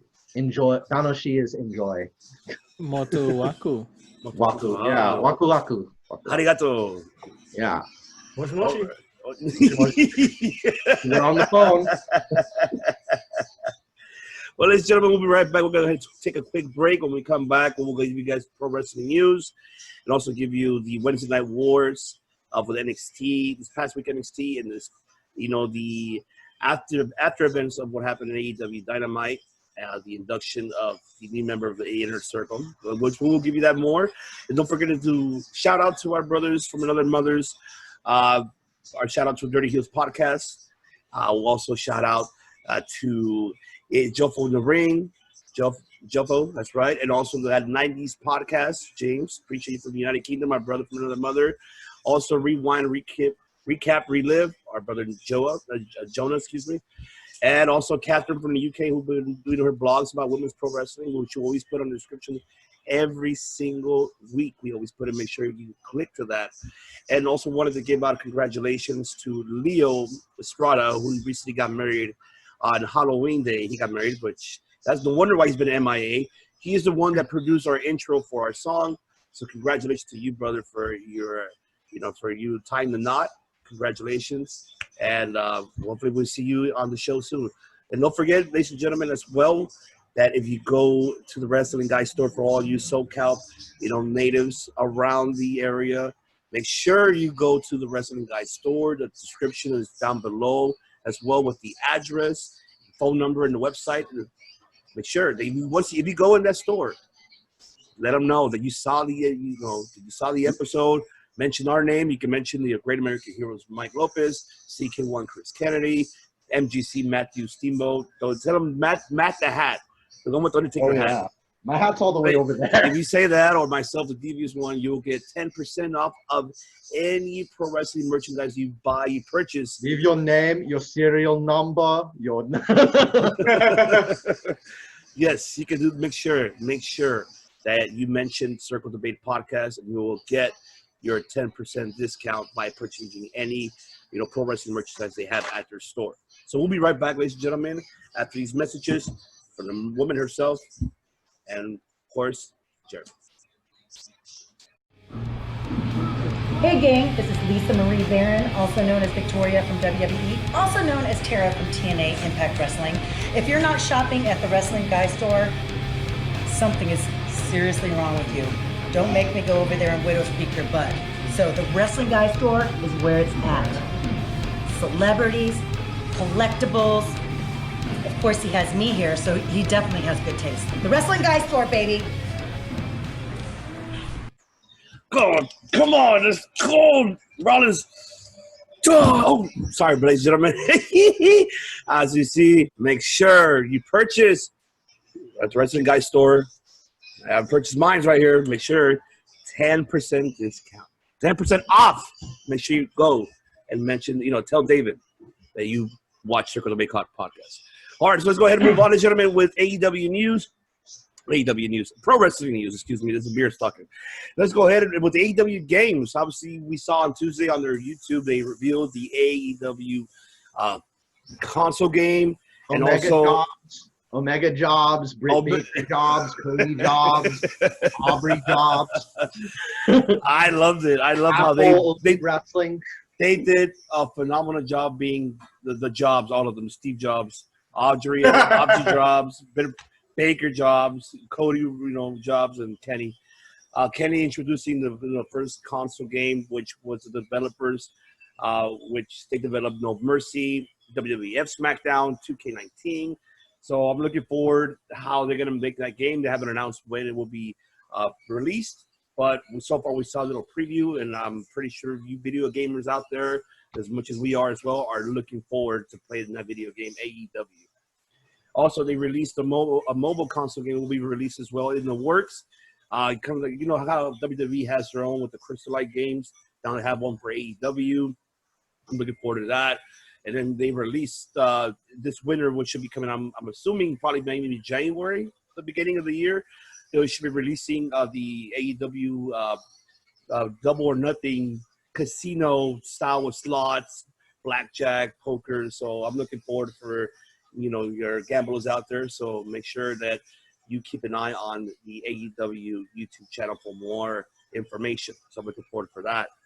And let's go ahead and I wanted to go ahead and speak about 3 individuals are leaving Impact that really caught my eye, and those are the Rascals. The Rascals, if you guys are not, know them, we had Desmond Xavier, Trey Miguel, and Zachary Wentz. They're leaving Impact. So they're having a storyline to leave the Fun House, whatever the house is called. They're leaving Impact, and it is rumor window. Just remind you, ladies and gentlemen, this is our opinion. This is not Meltzer. This is not facts. This ain't shit. But exactly. Can we put that at the beginning of every podcast now as a little. This is just 4 dudes. Yeah, exactly. Rumor window is these 3 individuals are signing to WWE. I heard that too. It's a big rumor window. I hope not, because these 3 are very talented as a group, very great in the independent circuit. They should definitely go to AEW. They should not go to WWE. Even though they go to NXT, they'll do great in NXT. But I don't know. I'd rather have them go to AEW. So if I'll ask you, Mr. Steamboat, you're familiar with the Rascals. Do you want them to go to NXT, or do you want them to go to AEW? Like in the wrestling landscape nowadays, I don't really. I know anywhere but WWE would be like my choice if I was them. But I'd say like I don't know how stacked the AEW card is. Like, is it better to be on Dark? Is it better to be in Ring of Honor, being a big fish in a small pond? Yeah. Is it better to be, now we see like championship wrestling from Hollywood. Now that's coming up. Yes. You know, it's building up even more. You know, so we don't know where those organizations are going to be within the next 3 years, or how they're going to perform in comparison. I mean, you know, and the pandemic playing a factor in it. But if I was them right now, I would go for AEW, unless I really dreamt of Japan, as I personally do. Ooh. You know, You know what? You heard it here first. New Japan, why not? A trio, New Japan? What about they're the ones joining with Will Ospreay Empire? Yeah, that could happen. And let's think about all the other fun. promotions in New Japan. I mean, DDT. we got DDT, we have Noah, we have All Japan, and we have Dragon Gate. You know, Yeah, definitely. What's your rebuttal for that, Mr. CK1? Where do you see him going? I don't want anybody we know is a free agent, we just automatically say where we want them. We always say AEW. And although that is probably true, too much of a good thing. And like Matt said, we don't want to overflow the roster. mm-hmm. I want them to have just enough of a roster to let those breathe. They're already there. There you go. Agreed. And although I don't see money being an issue with the AW finances, I want it to flourish and last. And I just don't want I want the culture to change to where we don't just say AEW for every time someone says, where do you want to see somebody? You know what? Actually, it's a pretty good coincidence, because I don't mean it just because I have it behind me. Right, you have it behind you because you believe in it. I gotta say, DDT is kind of like a sister company to AEW, because Kenny goes over there so often and he knows their whole roster. I guess if AEW's card is so stacked and roster is so stacked, this would actually be not a bad place to be if you ever wanted to just jump to AEW like that, since majority of the female talent in this company just goes over there on a regular basis. So maybe you could just have that flexibility, because once again, it's the beauty of not being in WWE, because you can't just visit these other organizations and make money. So and same thing with NWA is like right in the backyard of AEW, you know, as far as compared to how far away Japan is. So if they do want to cross promote, that door is right next door. Well, yeah, definitely agreed about. But here's the thing, though. The thing is obviously we don't know as a human persona. We don't know how their financial stability is, mm-hmm. and we don't even know if it's about exposure. There's two different factors to that. If they've got a family to feed, exactly. You know, that's always the major key when it comes to being a free agent. Is you're looking at, there's a financial stability. Are you financially stable? Are you able to go ahead and be a free agent and freelance everywhere? Or do you need income to even though that your exposure would not be as great, but you need that financial stability. So it always plays a lot of those factors. So it does, and I agree with what you guys are saying, but I feel that on this one, it's they're gonna go. I can't talk about for them, but I think those are the two key things they're looking at is exposure and stability, financial stability. I think that's the main thing they're looking for, and hopefully, wherever they land, I'm hoping that they're happy, and if they split, that's another thing too. They might split. It might be not all three of them might go. It might be a split. One goes here, one goes over there, one goes to another promotion. Plane tickets and gas in your car ain't cheap these days. No. So you gotta that's the other thing to factor in. And then your girlfriends, your husbands, your wives.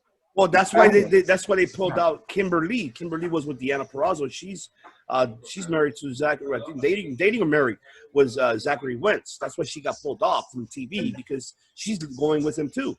So we don't even know where they're gonna land. And hope So living with your grandpa, your daughter, so many. Yeah, the list goes on and on. Mm-hmm. Definitely. I definitely. Well, best of luck for them wherever they go, and if they split, best of luck for them individually, and hopefully they find something that they're comfortable, and we'll be tuning in and seeing where they go. This, speaking of tryouts, speaking of agents, also two others tryouts of women tryouts were Ileana Black, which is a Chicago native. She competed a lot on United Wrestling Network. She competed in AEW Dark as well. Lacey Ryan, who just competed this past Tuesday, they had WWE tryouts. And so you might see these two individual women to land in NXT. They're mainly for NXT roster, not for the main roster. Right now, what they're looking at, what's going on is that WWE's NXT women's roster, they're trying to rebuild it more because they're noticing AEW's and other women's divisions are not doing as great. So they're jumping the gun right away as of right now, even though with this global pandemic is, occurring at this time, but they're doing signings no matter what to build up their roster. So I wish them the best too if they get signed. Hopefully they both get signed. They're both very, very good, women in the ring. I hope they do. And if you guys do not know about them, make sure you YouTube search them. Ileana Black. She's normally, I don't know if she's dating Blake Christian or very good friends, but there's rumor killer. I don't know, but yeah, she's very. She competed for AARP, AAW, I believe it is, and then also for Game Changer Wrestling as well. Lacey Ryan, she's known from Future Stars of Wrestling in Nevada. So hopefully, best of luck for them as well. And the other thing I wanted to mention in regards to women's, we had two retired women's that mentioned to E that they want to come back and have one last run, and that are the Bella Twins. They want to go for the tag team championship. Now, I guess I'm going to go with you. I kind of like it. I don't hate it. I'm supposed to hate it, but I just no. I don't hate that. This is a debate, so that's what I'm asking you. Yeah. So, do you agree with that? Do you want to go out of retirement? Do you want the Bella Twins to go for the tag team championships? Oh man, it'll be fun. I know last time in the ring, I forget who it was, knocked poor Liv Morgan's head into next week with the stiffest soccer kick I've ever seen. Hey. And I don't really, accidents happen, so I can't hold that against her. But there's no women's division. There's no tag division right now. They broke up the Iconics. They broke up Bailey and Banks. Stupid. There's no Kairi Sane and Asuka. Like, this would be the start of trying to rebuild it and getting eyes on it, because everybody, even outside of wrestling, probably not everybody, but a large portion know the Bellas just from Total Bellas and Total Divas. This might be a good reset button, and I think the Bellas could actually win it to kind of pump that the new blood back into that division. So I don't hate that idea. Okay. Mr. Hero, your rebuttal. Well, first of all, going way back to the whole video game thing, I just want to say I was hoping somebody did, dude, bro. Yeah. I do want to tell Ukes to take your time. Don't rush it, because sure, I mean, we're eagerly awaiting this AEW video game, but we do not want it to be a WWE 2K20. Not at all. And that was horrible, to be honest. Yeah. The only good thing that came. The only good thing that came from that was their account being hacked and all that good stuff. After watching the trailer, and I'll make a short version of this. Let me say something about the trailer here. I really, really, really hope that there's intergender matches. Oh, yeah, I know. I saw that. Kushida versus Kenny Omega. I believe they are going to have that, because we saw that preview I don't think already they would put it there. in the trailer if there wasn't. Because it says dream matches. I watch it. It says make your dream match, make the impossible happen. And then they showed that, so I don't see why they... Kushida versus Kenny. Yeah. Is the trailer. Hikaru Shida. I played so much WrestleMania 2000 and No Mercy that it affected my schooling. Like, I'm being fully serious. I would just, breaking news, I would ditch school, stay home, and just play those two games. So I'm 20 years later, I'm still very familiar with how those games looked and felt. And I remember the mechanics of how those moves worked and those strikes and those suplexes, and they looked very similar in the trailer. I still remember how the motions worked for the setups, how the grappling went to the go-behinds, went to the front, went to the suplexes. I don't want to get my hopes up, but it looks like they went back to that old code and are remastering that code. And I am hoping you're right about that. Yeah. So original question here. So Tag team division, the Bellas and women's. The Bellas, yes, the Bella twins. You know what? I'm gonna go right ahead and say it. I feel bad for Liv Morgan and for Ruby Riott, because you know that they're gonna lose to the Bellas. You know that they're gonna be fed right to them. You fucking called it, bro. You know, that's probably gonna be the match. Yes, they're gonna be, you know, jobbing to the Bellas. Now I don't like it. And you know.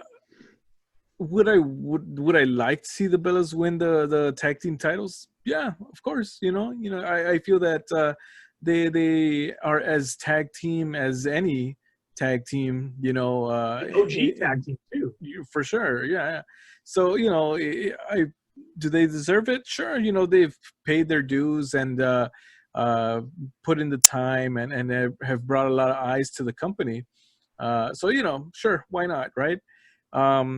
But the price to pay is that the current talent is going to suffer because of it. Yeah, that's you can't argue that. It's that is no argument at all. Yeah, no argument. I also no wouldn't debate. be surprised if the Bellas went out on that loss.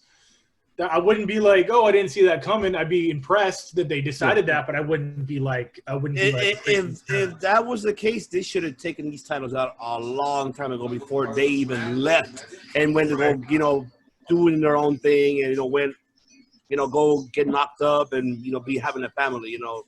They should have done that a long time ago. Congratulations to them, you know. But yeah, absolutely. I'm not knocking them. Yeah. Like I said, I'm calling it right now. We're gonna get what's Brie Bella's new child's name? I forgot. Mateo, you know I what? think. Mateo, Mateo, right? Yeah. T-bone. It's gonna be Mateo's T-bone Mateo's steak. boy name, right? T-bone steak. My goodness. Are you? Mateo and Dakota Sky are gonna be a team in the future. Oh my God! Imagine them versus the Hardy fucking boys. Hardy babies. The Hardy babies. No, Jeff Hardy's babies. Yeah. The Hardy Or girls. The Hardy girls. Oh man, that'd be a dream. No, That'd be they're a dream. yeah, because he's got 2 daughters. Yeah, because Jeff has 2 because daughters no- and Matt has 2 boys. Because the Well, Hardy 3 boys boys, now. His kids. the Hardy Boys, the next generation, they already said that they're going to AEW to challenge the Young Bucks. So The really young bucks. yeah, They've got kids too, so I don't know what they're up You know to. who else has kids? I forget his real. What's his name in Impact? What's Heath Slater's nickname? Real name? I forgot it. Heath Slater. That's the joke. I was just waiting. I knew it. I forgot what name he goes by. I got kids. He's got a double thought out. But he needs his job. So, Anyways, we should probably get past this. I knew it because once you went like, I already fucking you're tired about Heath Slater. I started laughing. That's gonna be its own. That's like gonna be the new Dudley Boys. The Slater kids. But speaking of kids, I want to congratulate also Devon's twins boys. They competed on AEW Dark TNT. Oh. Congratulations to them, even though they lost to Project Project Chaos versus They're paying their Luther dues. and- They're paying their dues. Hey, they got their first shot. Now A on loss on Dark is better than a win. In why a the hell not? I mean, Yeah. shit, you're giving a tryout. I mean, look at the Acclaim, they got signed. Look at Top Flight, they got signed. These are phenomenal independent, tag teams that are coming Who's the up. tag and team that raps in themselves to the ring? Private Party. No, That the was Street Profits. I think it was Acclaim. Acclaim, yeah, that was the one on Dark. JTG and Crime Time. No. This is a new one. This is a new. The Gangsters featuring 18911 and Public Enemy. Insane Clown Posse. Insane Clown Posse with Vampiro. The Misfits, dude. Oh my god. Wait, Rapping hold on. tag team. Who else raps coming out to the ring? New Age John Outlaws? Cena. Two John Cena's. Oh yes. Oh my God! So, yeah, congratulations to them, and hopefully, best future for them. Hopefully, we'll see them soon again on AEW Dark. Let's move on now with the Wednesday Night War, ladies and gentlemen. Woo! We see. Yeah. Yes. NXT was 610 viewers. AEW 710. 610, just not 1,000 to 610. 1,000. Don't say 1,000. I just want to get that. I'm shorting this shit up. This is me. Yeah. I'm just trying to short this up. Because people will get my point. But yes. Overall, it was great. Leon Ruff. That one I didn't expect. Okay. What the fuck just happened?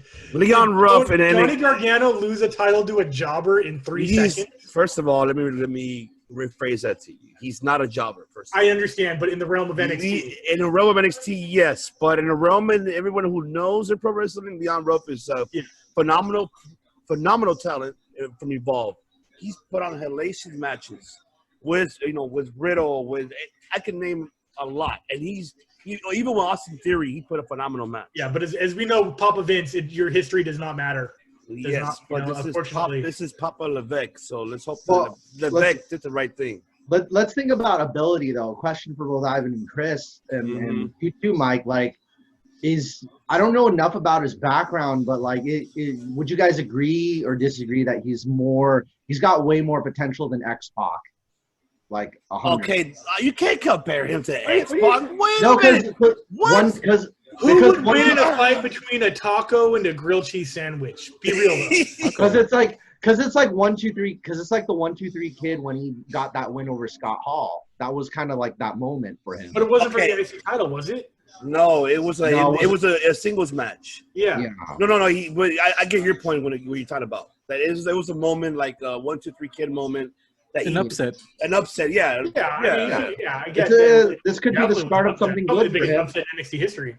It'd be a nice start of something good for him if they just keep the booking good with him. Okay, so.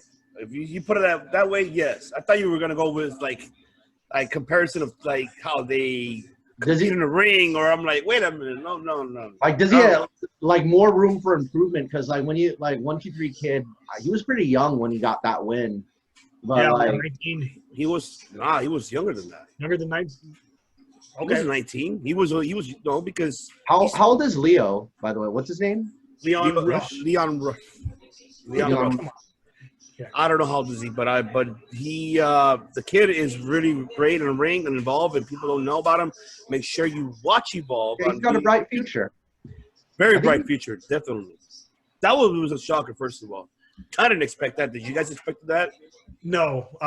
I like that little wheel thing that he spun in the beginning, but I didn't see it happen. I thought it was just going to be like Gargano tearing through that wheel one by one. Mr. Hero, what were your thoughts about that?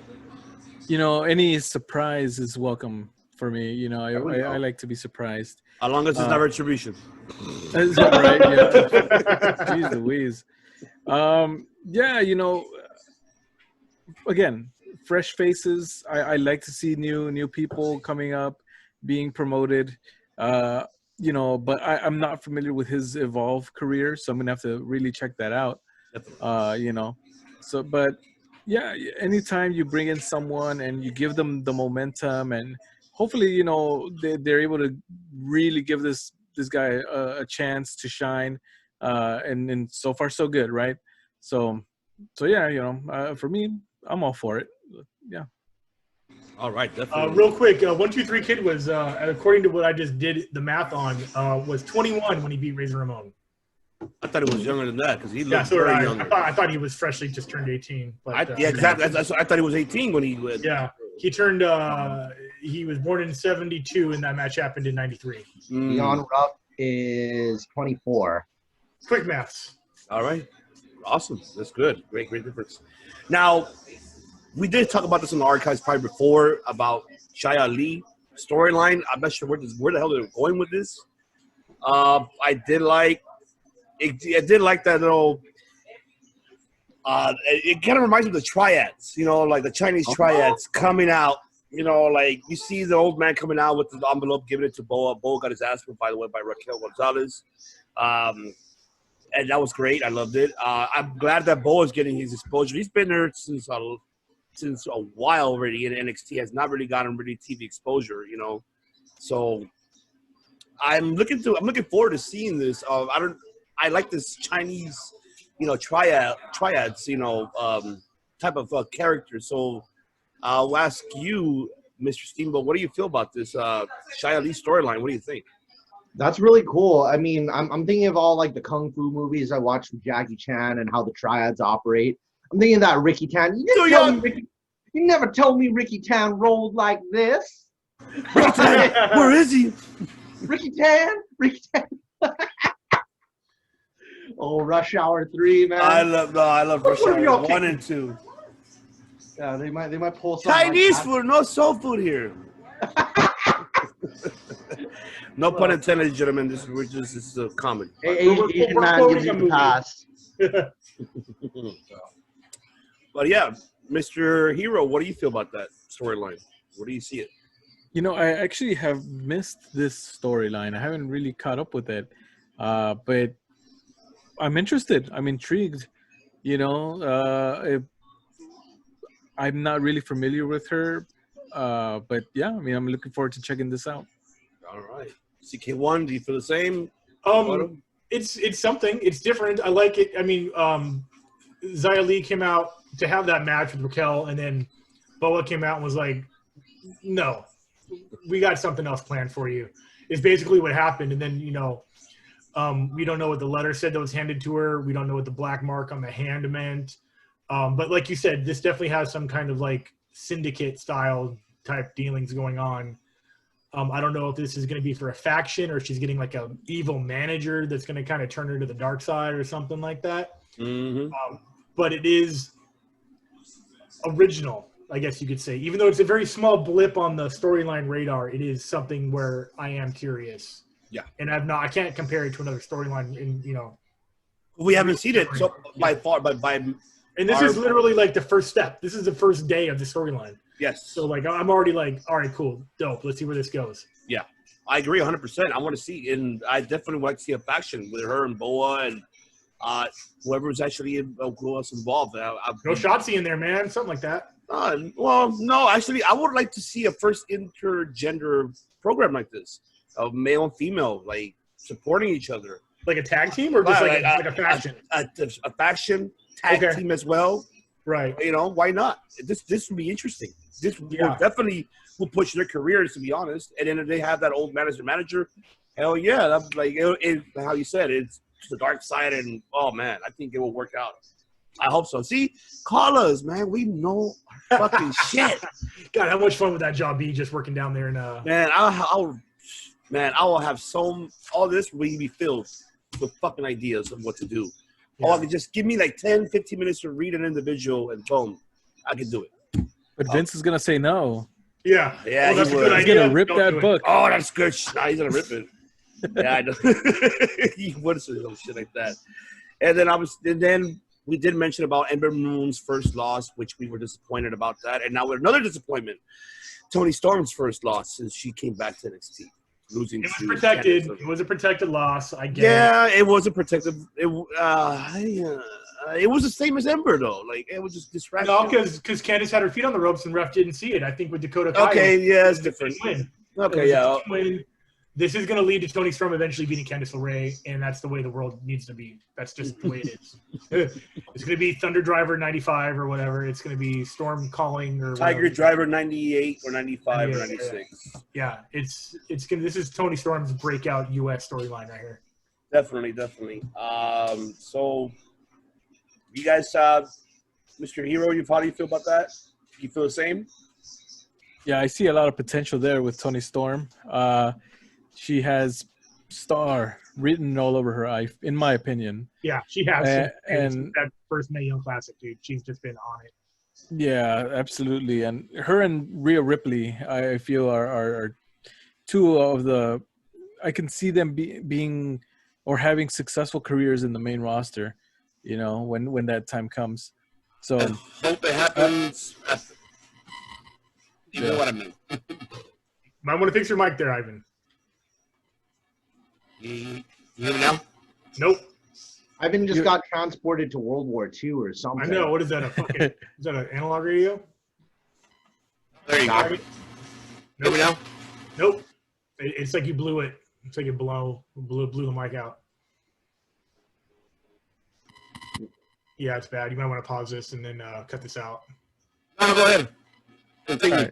All right, Yeah. cool. No, yeah. Go for it. Well, yeah, but basically, I feel that the women's division is in need of more talent, more fresher faces. In the main roster, man, like, you can only. I'm honestly, I'm kind of getting a little bored of Bailey and Sasha, which is why I liked what happened on Friday. So I hate that that's true, but yes, it is true. Yeah. That's it. All right, can you guys hear me now? Nope. Yeah, it's still messy. hear you. We can hear you, but it's Hear you. It feels like you're in a tin can down in a Transformer dick. Oh, no. My mic was, my mic, it just, okay, hold on. Let's see what it is. Okay, there you go. I got it. Okay. My apologies. Nope, it's still bad. It's the background. Laundry. Laundry. Okay, so let's go ahead and actually move on with that. I want to go ahead and move on with the Loomis and Thatcher match. We did see Grimes obviously interfering in that match after, so we are going to see this feud again happening. So we'll see the outcome of it. And so, what do you guys thought about this feud? I mean, where do you guys see this going with Dexter and Loomis? So I ask you. Is it everybody? Your mic is still doing that thing. Yeah, we could all hear it. It all sounds like that to all of us. You might want to pause. We're having technical difficulties. We'll be right back, ladies and gentlemen. All right, we're back. Do apologize, ladies and gentlemen. Had a little technical difficulties with my mic, so now I'm back. But yes, before we go to the Timothy Thatcher, which I forgot to mention, we did see the revelation of who's under the Scream mask in the Hardwell. Obviously, we did see Shotzi coming out, making the save, and then the Scream person came out, beat the shit out of them, and then Indy Hartwell. So I'm looking forward to seeing Indy Hartwell be built up as well. That's another upcoming star, and I'm not gonna ask you guys this question. You guys expected in the first place? Do I agree? I mean, you guys agree or not? Do you guys expected Indy Hartwell to be under the mask? Do I agree that it was him under the mask? Yes, it was 100% him. I agree with that. Her. That's my only opinion about it. I have a good feeling that was him, and Yeah, definitely. I love this talking shop. Yeah. But yes, but definitely. Okay, so now my apologies. Now with the Loomis and Thatcher, it was a great match, and Grimes came in, interfered. Well, not interfered completely, but distraction. Yeah, Loomis losing, and now we're gonna have, I guess, the feud between Grimes and Loomis still continues. So you guys are loving this feud so far. So I'll ask you, Mr. Steamboat, do you like that feud as it's going? He's full of surprises. I'll say that. Mr. Loomis is waka waka waka waka. So much magic. So I see. Mr. Hero, how do you feel about it? Yeah, this is I wouldn't expect to be into this storyline, but yeah, I feel the Halloween Havoc match really helped out. I mean, so far so good. Yeah. All right. CK1, how do you feel about these two individuals with this feud? I like this whole mid-card roster right now. This, I guess you could say the North American title division. These guys look like they are beating the living shit out of each other. And these are the two perfect, even throwing Cameron Grimes in there just as a kind of afterthought to spice up this angle. But between Thatcher and Loomis, I mean, these guys look as real as pro wrestling could get. And I'm convinced that Thatcher and I keep wanting to call him Shaw, Loomis, they have something to settle. They really, and I don't know who's going to come out on top on the angle or what's going to be resolved, but I want to see how Cameron Grimes fits into this because he is definitely kind of the wild card. So yeah, it's throwing him in there, keeping that Halloween Havoc angle alive or dead, I guess, pun intended, it's gonna get real interesting. I don't know if Cameron Grimes is just gonna start showing up and haunting the matches of people, and people are gonna get sick of it, and they're kind of gonna all like rally against him and beat the psyche out of him. But it's about as fun as you can get for having a zombie be part of the angle. Yeah, I agree. And then also we had the main event, which was Birch and Lorcan versus Breezango for the NXT Tag Team Championships, with the appearance of Pat McAfee and Pete Dunne. Obviously Lorcan and Birch retain the titles. I just want to ask you, off the subject with that, what is your thoughts about this Pat McAfee? I know that Mike was not with us last week, so I'll ask you, Mr. Hero. What do you think of the stable? What do you think about the stable so far? I mean, shit. Kings of NXT, is that what they're called? The Kings of NXT or the Wrecking Crew. I don't. They Such still a have bad not. name. They have not have a name yet. I don't know what's going on with them. So you tell me, Mr. Hero. What do you feel about this new faction? What do you feel about it? Kings of NXT is a lame name, in my opinion. It's like, Kings of WWE. No. It's definitely like we got nothing, but we need something. Right. Unless they won like a tag team King of the Ring or something. But anyway, I like that. We'll come back to that like in the future. Yeah, there you go. What was I gonna say? Yeah, so McAfee, I'm actually kind of liking this run more than the first. Mm-hmm. The first one felt kind of, it looks planned but we're trying to make it look legit and stuff.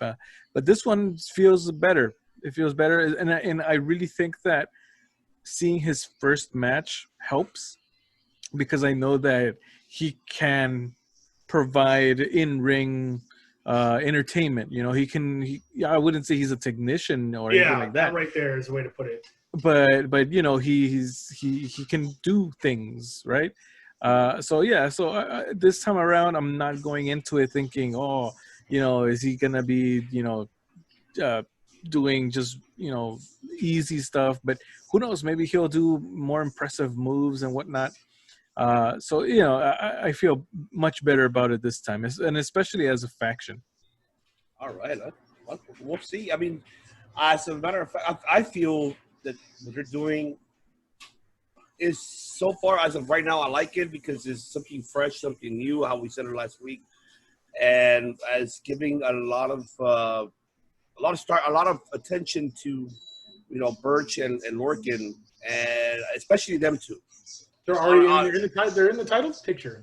Yeah, and which I'm happy for them, because they haven't had a title since they got there. I mean, they put phenomenal matches prior NXT takeover. They had it before. They never won the belt. Now they have it, and then they turn heels. Why the hell not? How I said last week. So I'm happy that they're not doing that. So let's just see the outcome of it. Let's see what the future holds, for them. So now let's go ahead and move it on with AEW Dynamite. Now let's go ahead and take this home with Dynamite. We had the opening match, Brian Cage versus Matt Sydal. Great match, by the way. I loved it. It was, two I've seen here, which I see them both wrestle in SoCal here. So I'll go ahead and ask you, Mr. Steamboat, your thoughts about the opening match. How do you feel about it? I gotta say the opening match, especially once again, tell me the two competitors. Real quick. It was a team. It was Brian Cage versus Sydal. Yes. Yeah. So Sydal, once again, my fellow Matt. In the third eye, Matt showed his history, his whole background. Because he's faced Kenny Omega back in New Japan. He's faced, he has a long history, and I'm glad they gave him plenty to work with.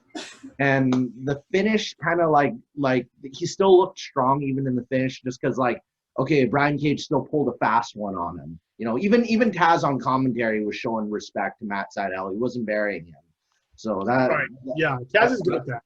That's a great thing to it. And then they're continuing, like we talked about earlier in the show, the Darby Allin angle. It's just like, okay, you better not come down here, and then Cody and everything going on. So it's a lot of both. So I could see Matt Sydal just returning, I think he's kind of long overdue for that like big baby face push, because he's been around such a long time, and I'd hate to see him just stay there in the wayside. I mean, Matt Sydal like wrestled Kenny Omega for that light heavyweight title way back when. So yeah. All right, Mr. Steamboat. I mean, Mr. Yeah, Mr. Hero, Mr. Hero, Mr. Hero. You guys got me distracted. What are you guys doing? No, I don't know. I'm trying to make sure everything's in order here. No, well, because I'm keep getting messages. Now, Seidel's one of those guys that he can wrestle a bigger guy, and he can always entertain you, obviously this is no different, with Brian Cage, and props to Brian Cage too for being able to put on a cool match with him, I do feel that the Matt Sydal was kind of an afterthought in the end there, but overall I feel it was an entertaining match. Definitely, absolutely. CK1. I like Brian Cage a lot. He is more than just a big man with power moves. He's creative with that power. That catching, Find Evan, catching Matt Sydal mid-air in a suplex is insane. Like it was like catching a human lawn dart right into that suplex, right into the cage hammer, or whatever he calls it, which is a sick, like Steiner Michinoku driver. He definitely knows how to use his power, but he's got speed and he's pretty crafty with it. Cage is definitely going to be heavyweight champion, but I don't think it's going to be inside of a year. But it's definitely going to happen. He's probably going to beat Darby Allin. He's probably going to beat him at Revolution, February 27th next year. And that's just how I see it going down. I see Cage as FTW champion probably forever, because that title's never technically ever been defended. But I definitely see him just putting him in a body bag and throwing him off the side of a boat and taking that title from Darby Allin. Forged in AAA and forged in Impact. Those mad high flying big man. Yeah, dude, I was a huge fan of Cage. I know him from Lucha Underground. That's where I got my taste of his style, the big man flyer. I guess not flyer, but just fast, just big fast guy, just like, and super entertaining. He's not just a big muscly lurking behemoth. He can wrestle, and he's not boring to watch for sure. You got me excited for the possible Lance Archer, Brian Cage in the future now. Ooh, yeah. No, I want Brian Cage, Kenny Omega. That's what I want. Machine wants that too. Yeah, that that'd be too. sick. Let's get it all. I want Eddie Kingston and Lance Archer. So that's probably coming soon, hopefully. Mm-hmm. Yes, most definitely. We'll see. We'll see the outcome of it. So I want to go ahead and move forward. With the Cody, I just want to move this right quick. Cody's segment, obviously, we did see him crazy. Let's get it right. Congratulations to one Mr. Cody Rhodes. Cody, exactly. And then not his own birth name back. Like what? Yes. Technically not his birth name, but because because WWE stopped and they rather just give them, they're like, fuck it, here, have it. It is what it is. That was which I'm happy for them. And then Jade Cargill came out. By the way, who's not recognized, who doesn't know about Jade? She's a personal trainer. She's been training for pro wrestling, and she came out of nowhere. And she's good on the mic, dude. She's very good. Straight up, she owned her very first segment. Brandy came out and destroyed her, and Brandy really shined. But one thing that caught everybody's I'm Shaq. His name is Shaq. What's going on, guys? What's going on, guys? It's me, Shaq. I'm wrestling. I got my big gulp right here. I got my big gulp. But the owner of Papa John's Pizza is now in AEW. Okay. all right. Let me say this. Let me say this right now. Firefighter for the Miami Fire. He's also a reserve policeman too. Okay, let me say this right now, and Mike knows this too, and I believe Matt too. You guys recall in the archives, which, by the way, you should look at the archives, gentlemen. We did mention Shaq potentially being in AEW. We did not know that it was going to be feuding with Cody Rhodes. Why did you? It was. What was the context of that prediction? Did you guys have like a? I feel like it was a joke. No, because of Mike Tyson showing up, I think was what it was related to. But It's like it if was Mike like a joke Tyson sort of would thing, show up, no? I think we would get Shaq. But Yeah, that went nowhere. prediction. I was thinking about that when they did Shaq the appeared in thing. WWE already, so Yeah. you know. I was thinking about that Tyson thing. It didn't happen. I mean, they had Tyson, I think Vitor Belfort, Henry Cejudo. That inner circle match that never fruitioned into anything. But Mike like Tyson's got a fight in a logistically, couple weeks. the Shaq thing logistically actually like is not just like very more than likely. It's just it makes sense because of the location, like Miami to Jackson. You know. Well, that's like a whole state away. That's like San Francisco to LA. Yeah, you know. I mean that, but And it's Shaq not like is not going. a great physical wrestler. Like he's not that. Like I'm not gonna. He's gonna have to come out and just like choke slam Cody and get the win. But Something. I don't know. I don't want AEW to go the way of Dennis Rodman, the Worm. I don't want that. You know, Everybody's going that way. Everybody on social media has been talking about that. I see glimpses of things like that, and I just don't. I don't know. Hey, what's going on? This is Shaq. But, I'm okay, the AEW champion. What's going on? but yeah, Mr. Hero. But I want Mr. Hero to answer this because he recalls we had this conversation. So you remember that we did say about was it a joke or was it about potential with Shaq? I mean, I can't see us talking about potential for Shaq going to AEW. Well, I mean, no offense to Shaq, but well, there was no context for it, before last night.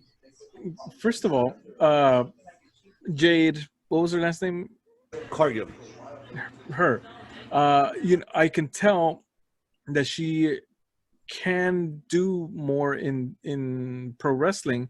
I see the potential there, just by like how Chris said of the mic skills and the hit to the bum there on Brandy.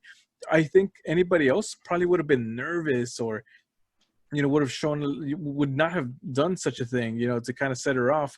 So I'm gonna keep an eye on that because I'm actually in an AEW group on Facebook, and everybody has been like, "Oh wow, she she's pretty cool and this and that," and have been raving about her just with this one promo. So, good luck to her. But Shaq, now I really think, and it's not clear, but I really think that we kind of said it as a joke, like, oh, Mike Tyson. Oh, who's next? Shaq. And then, here we go, right? They were watching. So, I mean, am I against it? No. More eyes on AEW. AEW gets more viewers. AEW keeps beating NXT, right? So I'm all for it. And if Shaq can pull off 2-3-star match, I'd be happy with that. It's all good. You are a very optimistic young man there. I can't wait for those promos. Hey, Lakers Cody. for life. Hey Cody, I'm gonna go for championship. And I'm gonna do this. And I'm gonna take you on, Cody. And we're gonna be doing this for AEW. And we're gonna Jesus. But it's gonna be so great. I mean, we have to wait and see how the outcome of this one will happen. I am remembering. I think it was from the time in one of our archives. Once again, ladies and gentlemen, if you look at it, subscribe to our YouTube channel for the archives. We mentioned about Shaq signing TNT long term, thinking about competing in AEW. That's what I remember. We did bring that up. So it was a news story. Yes, but this is a while back when we were with Reputation Killer, which he'll be back, ladies and gentlemen. He's on vacation still. We love you, Shout Josh. out. We love you, Josh. So I know he's watching. So but I don't, we have to wait and see how this the turnout of events will happen, and with Shaq and Cody, I guess Shaq and Kobe and Kobe. Yeah, Shaq and Cody now. We'll see how that works out. Let's just see. But the other match I want to bring up was that I was impressed was QT Marshall You know, Yeah. and That blew me Dustin, away. Bunkhouse. the That bunkhouse blew match. me. Oh, I didn't know what a bunkhouse match was. That hit all my favorite hardcore spots. I'm just very excited. Go ahead. This will tie into what they're doing with the bunny. I liked when AEW sees something not working, they scrap it immediately and they move on. The Nightmare Sisters was not working, just like the Nightmare Collective was not working. Both involved Brandy Rhodes. That's probably not a coincidence for some reason. But Allie back with, I think, her actual husband, the Blade. I'm pretty sure, or boyfriend, or something like that. Rumor mill. Husband, I believe. It's her actual husband, right? Like in kayfabe world. That's what I heard. Butcher, the Blade, the Money, perfect. I love that. But her inclusion in that match was awesome. She got bumped through a table from ringside. I love that. I love that gigantic, the biggest elbow drop I've ever seen since either Macho Man versus Steamboat. Not you, but the Dragon. Or was it? Yeah. just trying to be clear about this. Not you, Carbonation Cabron. Not you. Yeah, that elbow drop for the finish off the ladder was so legit. There was blood. We were talking about this earlier. How about TLC matches, man? This just ticked all the boxes. It was great. It was definitely a 5-star hardcore match for me, man. I agree 100% because throwback. This exposed QT for the first time. Yeah. I mean, QT shit. I mean, we seen him in Dark. We seen him in Dynamite a couple of times. But damn, I was really impressed with his in-ring abilities. You know, I'm not familiar with his in-ring work, so I'm really happy for him. You know, so go to you, Mr. Steamboat. He was kind of the laughing stock for a little while. I know there were a lot of jokes they were making. I forget who was making those jokes. It might have been Jericho. It might have been like I think it was Jericho or someone. They were making like a lot of like hair plug jokes and like really attacking like him as a human. It was like It's a bummer, man. Remind you, ladies and gentlemen. My apologies. Remind you once again, we are against anti-bullying. Hate that. We hate it. We being serious here. We do. We absolutely, yeah. We really do not. I make fun of Retribution all the time, but you know, that's Bruce Pritchard's work. That's not. Yeah, that's him making fun of them. But that was the perfect hardcore match. I wish Mustafa Ali all the best in his career. The wrestlers themselves are amazing. They should be doing something else.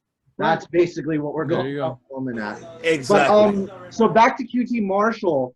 You know, with all the years of experience he's had, you know, we could get some great single. See, this is, you know, in WWE and other leagues, usually when you're an older wrestler, they don't give you the respect and they don't give you that chance. They don't give you that chance to shine. They're just like, you're old news, you know, they treat you like a pop idol. They put you on a shelf. Here, you can be older and have a classic match, you know, every critically acclaimed match. Like, I'd love to see QT Marshall versus Kenny Omega. I'd love to see QT Marshall versus, you know, like Colt Cabana, dude. Colt Cabana again. His literal twin. I can't tell them apart unless you tell me what their names are. Yeah. Wait, don't you mean Michael Nakazawa? Right. There you go. But I gotta say, I think the spot that stayed with me the most from that match was the spot that stayed with me the most from that match was that top of the ladder elbow. Yeah, dude, that thing blew me away. I thought that was gonna be the finish. You know, I really thought that would have been I wouldn't mind if that was the finish, but they just kept going. So that double diamond cutter, that double cutter at the end by QT Marshall, I thought that was pretty cool. No, I agree because if you saw how that elbow dropped, it looked like he took the wind out of Blade. I'm like, shit. I think that should have been it. I think that should have been a 3 count. Because the way how his elbow landed right in the abdomen, like, shit, that was it. If the finish wasn't what it was, and if it was something else, I would have been disappointed that wasn't the finish. But I actually liked the finish. Yeah, it wasn't bad. It was a great match. I mean, I loved it. Kudos to QT and Dustin. They pulled it off. I will say that you mentioned or somebody mentioned TLC there a little bit. TLC, if you look back, it really started with the ladder match in No Mercy in 1999, you know, they gave Edge and Christian and the Hardys a chance to kind of do what they do. I mean, of course, they were younger guys, and these guys are a little bit older. But what I'm trying to say is that, you know, who knows? Maybe for these two teams, and maybe if they add another team in there at some point, this could be or be on the road to being their TLC. I actually agree. I like that idea. Actually, Right. Instead TLC, make it this one instead. Yeah, that'd be pretty cool. Definitely. I mean, that'll be awesome to see. Why not? I mean, shit. See, they need to call us, man. What? Se habla español. Se habla filipino. Okay, now I want to go ahead and move on. My apologies for the background, ladies and gentlemen. I want to go ahead and actually go ahead and move on with the Inner Circle induction of MJF. So, take it off, Mr. Hero. What do you feel about that? I don't know how this is going to end. I can say that, you know, I don't know what's going to happen. Who's going to stay in the Inner Circle? Who's going to really be taken out? You know, I've heard people say Jericho is going to be kicked out. Sammy's going to get kicked out. Wardlow is going to get kicked out because apparently Wardlow was part of the combo there into the induction. So I'm not sure. They could go any different kinds of ways here, which is intriguing, and it makes for good television. So I'm definitely glad that this is happening for right now. And I don't think that, because I heard people just say that the whole singing thing was awful and it made this worse or whatever. But no, They're wrong. It was great. It was fun. Wow. It was cool. It was, you know, something different, and It was well done. it was well done, well choreographed, and you know, all that good stuff. But you know, I can tell that Jericho's having a good time with this. MJF, everybody involved is, and you know, I know that Jericho has had, you know, highlight storylines like with Shawn Michaels and Kevin Owens, and now I feel like he's on his way to making another awesome storyline with MJF. So I look forward to seeing where all this ends up. He's definitely pulling every one of these other people up with him that are not on his level as far as fame goes. Obviously, Jack Swagger is a former heavyweight champion. That's Undefeated in MMA. Yeah, undefeated, completely undefeated. I like the Inner Circle as is, which makes me nervous about what it could be. But I also have no idea what can happen. There was a vibe I was picking up between Wardlow and Jake Hager now, where they were kind of eyeballing each other about who was going to leave the ring first. They were kind of measuring each other. I don't know if anyone else picked up on that. I do kind of see them having a feud, which would be fantastic. Cool. As Mike was talking, I was kind of thinking that Wardlow would obviously leave, which is probably what's going to happen. He's probably going to turn on MJF, which I've been predicting since day one, since that became even Wardlow and MJF became a thing. I see Wardlow versus Hager, MJ going in, Sammy leaving, and then Proud and Powerful being mixed, and it just stays that way for a while. That's the safest prediction I can assume is going to happen. But I would love to see Wardlow versus Hager. That's going to be good stuff. Hey, that'll be an awesome match. I mean, we haven't really seen no heavyweights really fought for a while, so I'm definitely looking forward to that. Yeah, and they don't. I mean, obviously, because Hager's got his MMA career going on, he can't really wrestle when he's in training. But now that he's back and doesn't have a fight scheduled in Bellator anytime soon, hopefully we see him in the ring more. And I definitely want more and more Wardlow I definitely want more of Wardlow in the ring. That was a very hard sentence. Oh, you're well. Steamboat, take it away. Hey, I must say that, you know, one of the things we could see if MJF goes into the Inner Circle is the whole, like, you know, kind of the battle between Kenny and Cody for the leadership, kind of like you can't have two alpha males that are especially like cruel and very domineering. So I think what would happen is maybe Jericho would get kicked out and kind of turn babyface off that. It's like, okay, old man, you're nothing anymore. I'm the new blood, blah, blah, blah, blah, blah, blah, blah, you know? And And basically what MJF, I'm kind of hoping for, just to kind of make them more hateable heels and more serious heels.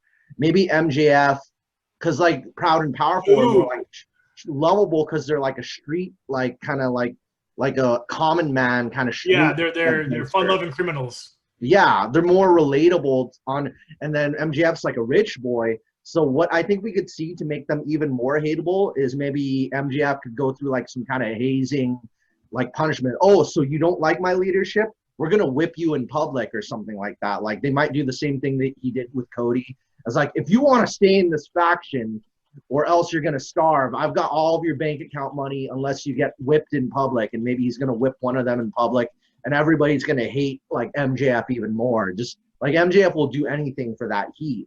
So MJF would be like the cruel, more hateful, kind of like when Stone Cold was cruel towards Taz during the Alliance.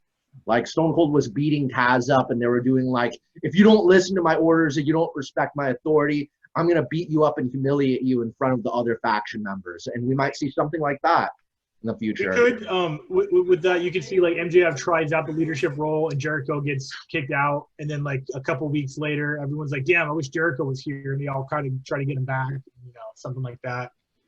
I just talked a minute ago. I have no idea. I have no fucking clue what's about to happen. Yeah. I mean, we have to wait and see on that. And then just to end it now for this evening, ladies and gentlemen, the match, Pentagon and Rey Fénix Part 2 of another great match. Obviously, these brothers, I see them. They're 1-1 in AEW, or at least 1-1 in AEW. 1-1 in AEW, but I see these guys performing here in SoCal. I see them. They always put a phenomenal show. I loved it. And then we see the return of Pac. I am excited. The bastard, not the bastard, the bastard. I'm so excited to see that. Now I'd like to see the feud between him and Eddie Kingston. Woo, ladies and gentlemen, I think it's going to be a slobber knocker, courtesy of JR. So, Mr. Hero, take it away. What do you feel about it? I will say that the Lucha Bros have become some of my favorite wrestlers nowadays, and honestly, I did not like the whole mask, the taking off of the mask, I liked seeing Pentagon and just, full mask and whatnot, and the mystery there. There was no build up to taking off a mask or anything, much less both of them, I wasn't really a fan of that. I wish they hadn't done that. But whatever, it happened, and these guys are always going to be able to deliver great matches. And I always enjoy when Phoenix does the jump from outside of the ropes, goes into the second rope, and then just that's always fun. If I were to have a wrestling ring or access to it, I would give that a try. But these guys always bring it, and I look forward to number 3. Steamboat, take it away. So I must say it's a thing. I as much as I love the Lucha Bros, I want to see them more in matches with other people than each other. And the main kind of people I want to see the Lucha Bros against, heel or babyface, I want to see them up against the large size dudes. Because I've only seen them kind of against like dudes similar to their size or just slightly over, your Kenny Omegas and your Adam Pages. But I want to see them up against, your Will Hobbs and your Moxley or your Will Hobbs or your Luchasaurus or your Jake Hagers or your Lance Archers, any of the, because the way they work is so interesting and cool. I want to see them, how they go up against like the guys with the big guy style, just to see the differences kind of go on against, like, because I know what Pentagon and Lucha Underground or Triple Oz worked against Brian Cage before, I believe, Pentagon Jr. or Penta El Cero Miedo.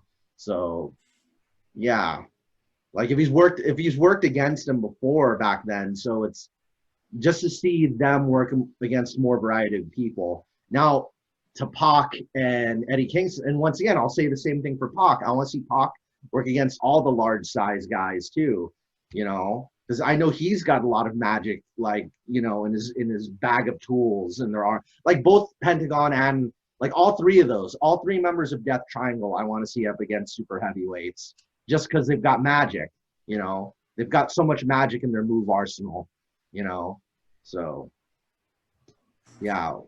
I agree. There you go. Definitely. The one and only. Take it away. I am going to disagree with not everything Mike had said, but because I also do love watching them wrestle, but this is prime storytelling between two brothers who grew up together fighting. They, through Eddie, became friends, or, you know, became a tag team, but then are now enemies because of Eddie. And the returning Pac is the catalyst to how bad Eddie has pushed these two brothers against each other. If you listen carefully to the commentary, Eddie had said that, I think Penta, that's my best friend right there. I hope he gets the win. Look at that. That's my best friend. I don't know that other guy. That's my best friend. He even kicked Phoenix out of the ring. Yeah, exactly. The mask thing is the storytelling that is showing you how far Eddie has pushed these two against each other. And the return of Pac is him saying, how dare you do this to Death Triangle? We are the faction. You don't get to come in here and separate this family that I helped reunite. I love Death Triangle. That was a very creative and very aggressive faction that only had maybe 3 weeks of being together before the Global Bastard hit and Pac had to go home. But I think Pac is back. He's more pissed than he was before, and he's always been pretty pissed off. I love that promo of Pac in his house talking to himself. And if you weren't paying attention, you can hear Eddie on the TV in the background. That is cool. Yeah, so Pac was sitting there going, isolation's supposed to be good for you. Whatever accent, I can't do it. Say, but it's only made me more upset, more pissed off. And you hear in the background, Eddie's on the TV doing his promo. So I think Pac's coming for Eddie, and he's coming for blood, and he's coming because he is highly offended about him turning two brothers on each other. And the push, the mask ripping off, that's the story. That's how much hate these guys have been manipulated into having for each other, which wouldn't have happened if they didn't line themselves up with Eddie. So I absolutely agree with that 100%. I love that because it is storytelling. And you're it's such right good on point. story. It's ring. It's story. It's not even storytelling outside of the ring. It's in the ring. Yeah. No, of course. I mean, all of it. That's the point with AEW. What they do is different. It's psychology inside the ring, storytelling in the ring. Yeah. Not besides outside, like the promos and everything. It's more in the ring what you're storytelling, because that's how we obviously you attract us as pro wrestling fans. Yeah, there's only like one or two at the most long segment promos per Dynamite. They start the show off with a match. They don't start it off with someone coming out announcing what they're going to do to the other guy for 20 minutes. There's usually one promo somewhere in the middle. There might be one after the main event, but for the most part, we care about what's sold in the ring and not on the mic. And AEW is very good at telling that story with the match. Definitely, I agree 100%. I agree 100%. Ladies and gentlemen, thank you very much for tuning in. That is it for this evening for episode number 28. It was a lot of coverage we had to cover for the aftermath. A lot of Full Gear coverage. Full Gear was It was just a lot of coverage, and we do apologize for the ladies and gentlemen and the technical difficulties. Don't forget to tune in on tomorrow morning as well, ladies and gentlemen, as we have our exclusive interview with the associate producer of the 350 Days documentary and also the associate producer for the 2008 film The Wrestler with Mickey Rourke, and that is with Mr. Evan Ginsberg. Phenomenal person that he displays a lot of knowledge of film industry, the pro wrestling industry, what he grew up with, growing up with the San Martino era, Buddy Rogers to Nikolai Koloff. Oh man, this guy is the Bill Apter 2.0 in my opinion, and this guy is very knowledgeable of what he speaks about. So make sure you guys tune in for that interview. And also don't forget, on this Sunday, we will have our top 5 picks of the week, which is our top 5 promos of all time that we love a lot, we enjoyed in the past and present. So yes, that quarter. And also we have another huge announcements coming up, so make sure you tune into our social media platforms. It'll be right below, which we have, we have our Twitter, we have our Instagram. We are upcoming having a Facebook pretty soon, and the website will be in the works, as we have a lot of huge announcements. Also, we have Thanksgiving specials as well, so make sure that you guys follow us on our social media platforms. And don't forget to subscribe to the channel below, ladies and gentlemen, to our YouTube channel. So once again, ladies and gentlemen, thank you very much for tuning in. This is the one IBC, the devious one, alongside with the one and only CK1 with the 4-minute heat glasses right there. That's right, courtesy 4 minutes. And also we have the DDT, the Steamboats, the Seidels, the Kellermans, and now the Job Cabron. Steve Jobs. Steve Jobs now. Just rest in peace, man. And also the great American hero of all heroes that saved us from this election, that saved us from all this catastrophic. You crack that soldier bullet. That flexes. There you go. So make sure you guys stay. That's Mike Lopez. Make sure you stay tuned, as tomorrow morning you will see the Evan Ginsberg, and also on Sunday it's your top 5. Alrighty. So saying to you guys, saludos, buenas noches, good night, and we'll see you. Assuming aside. Good night, everybody.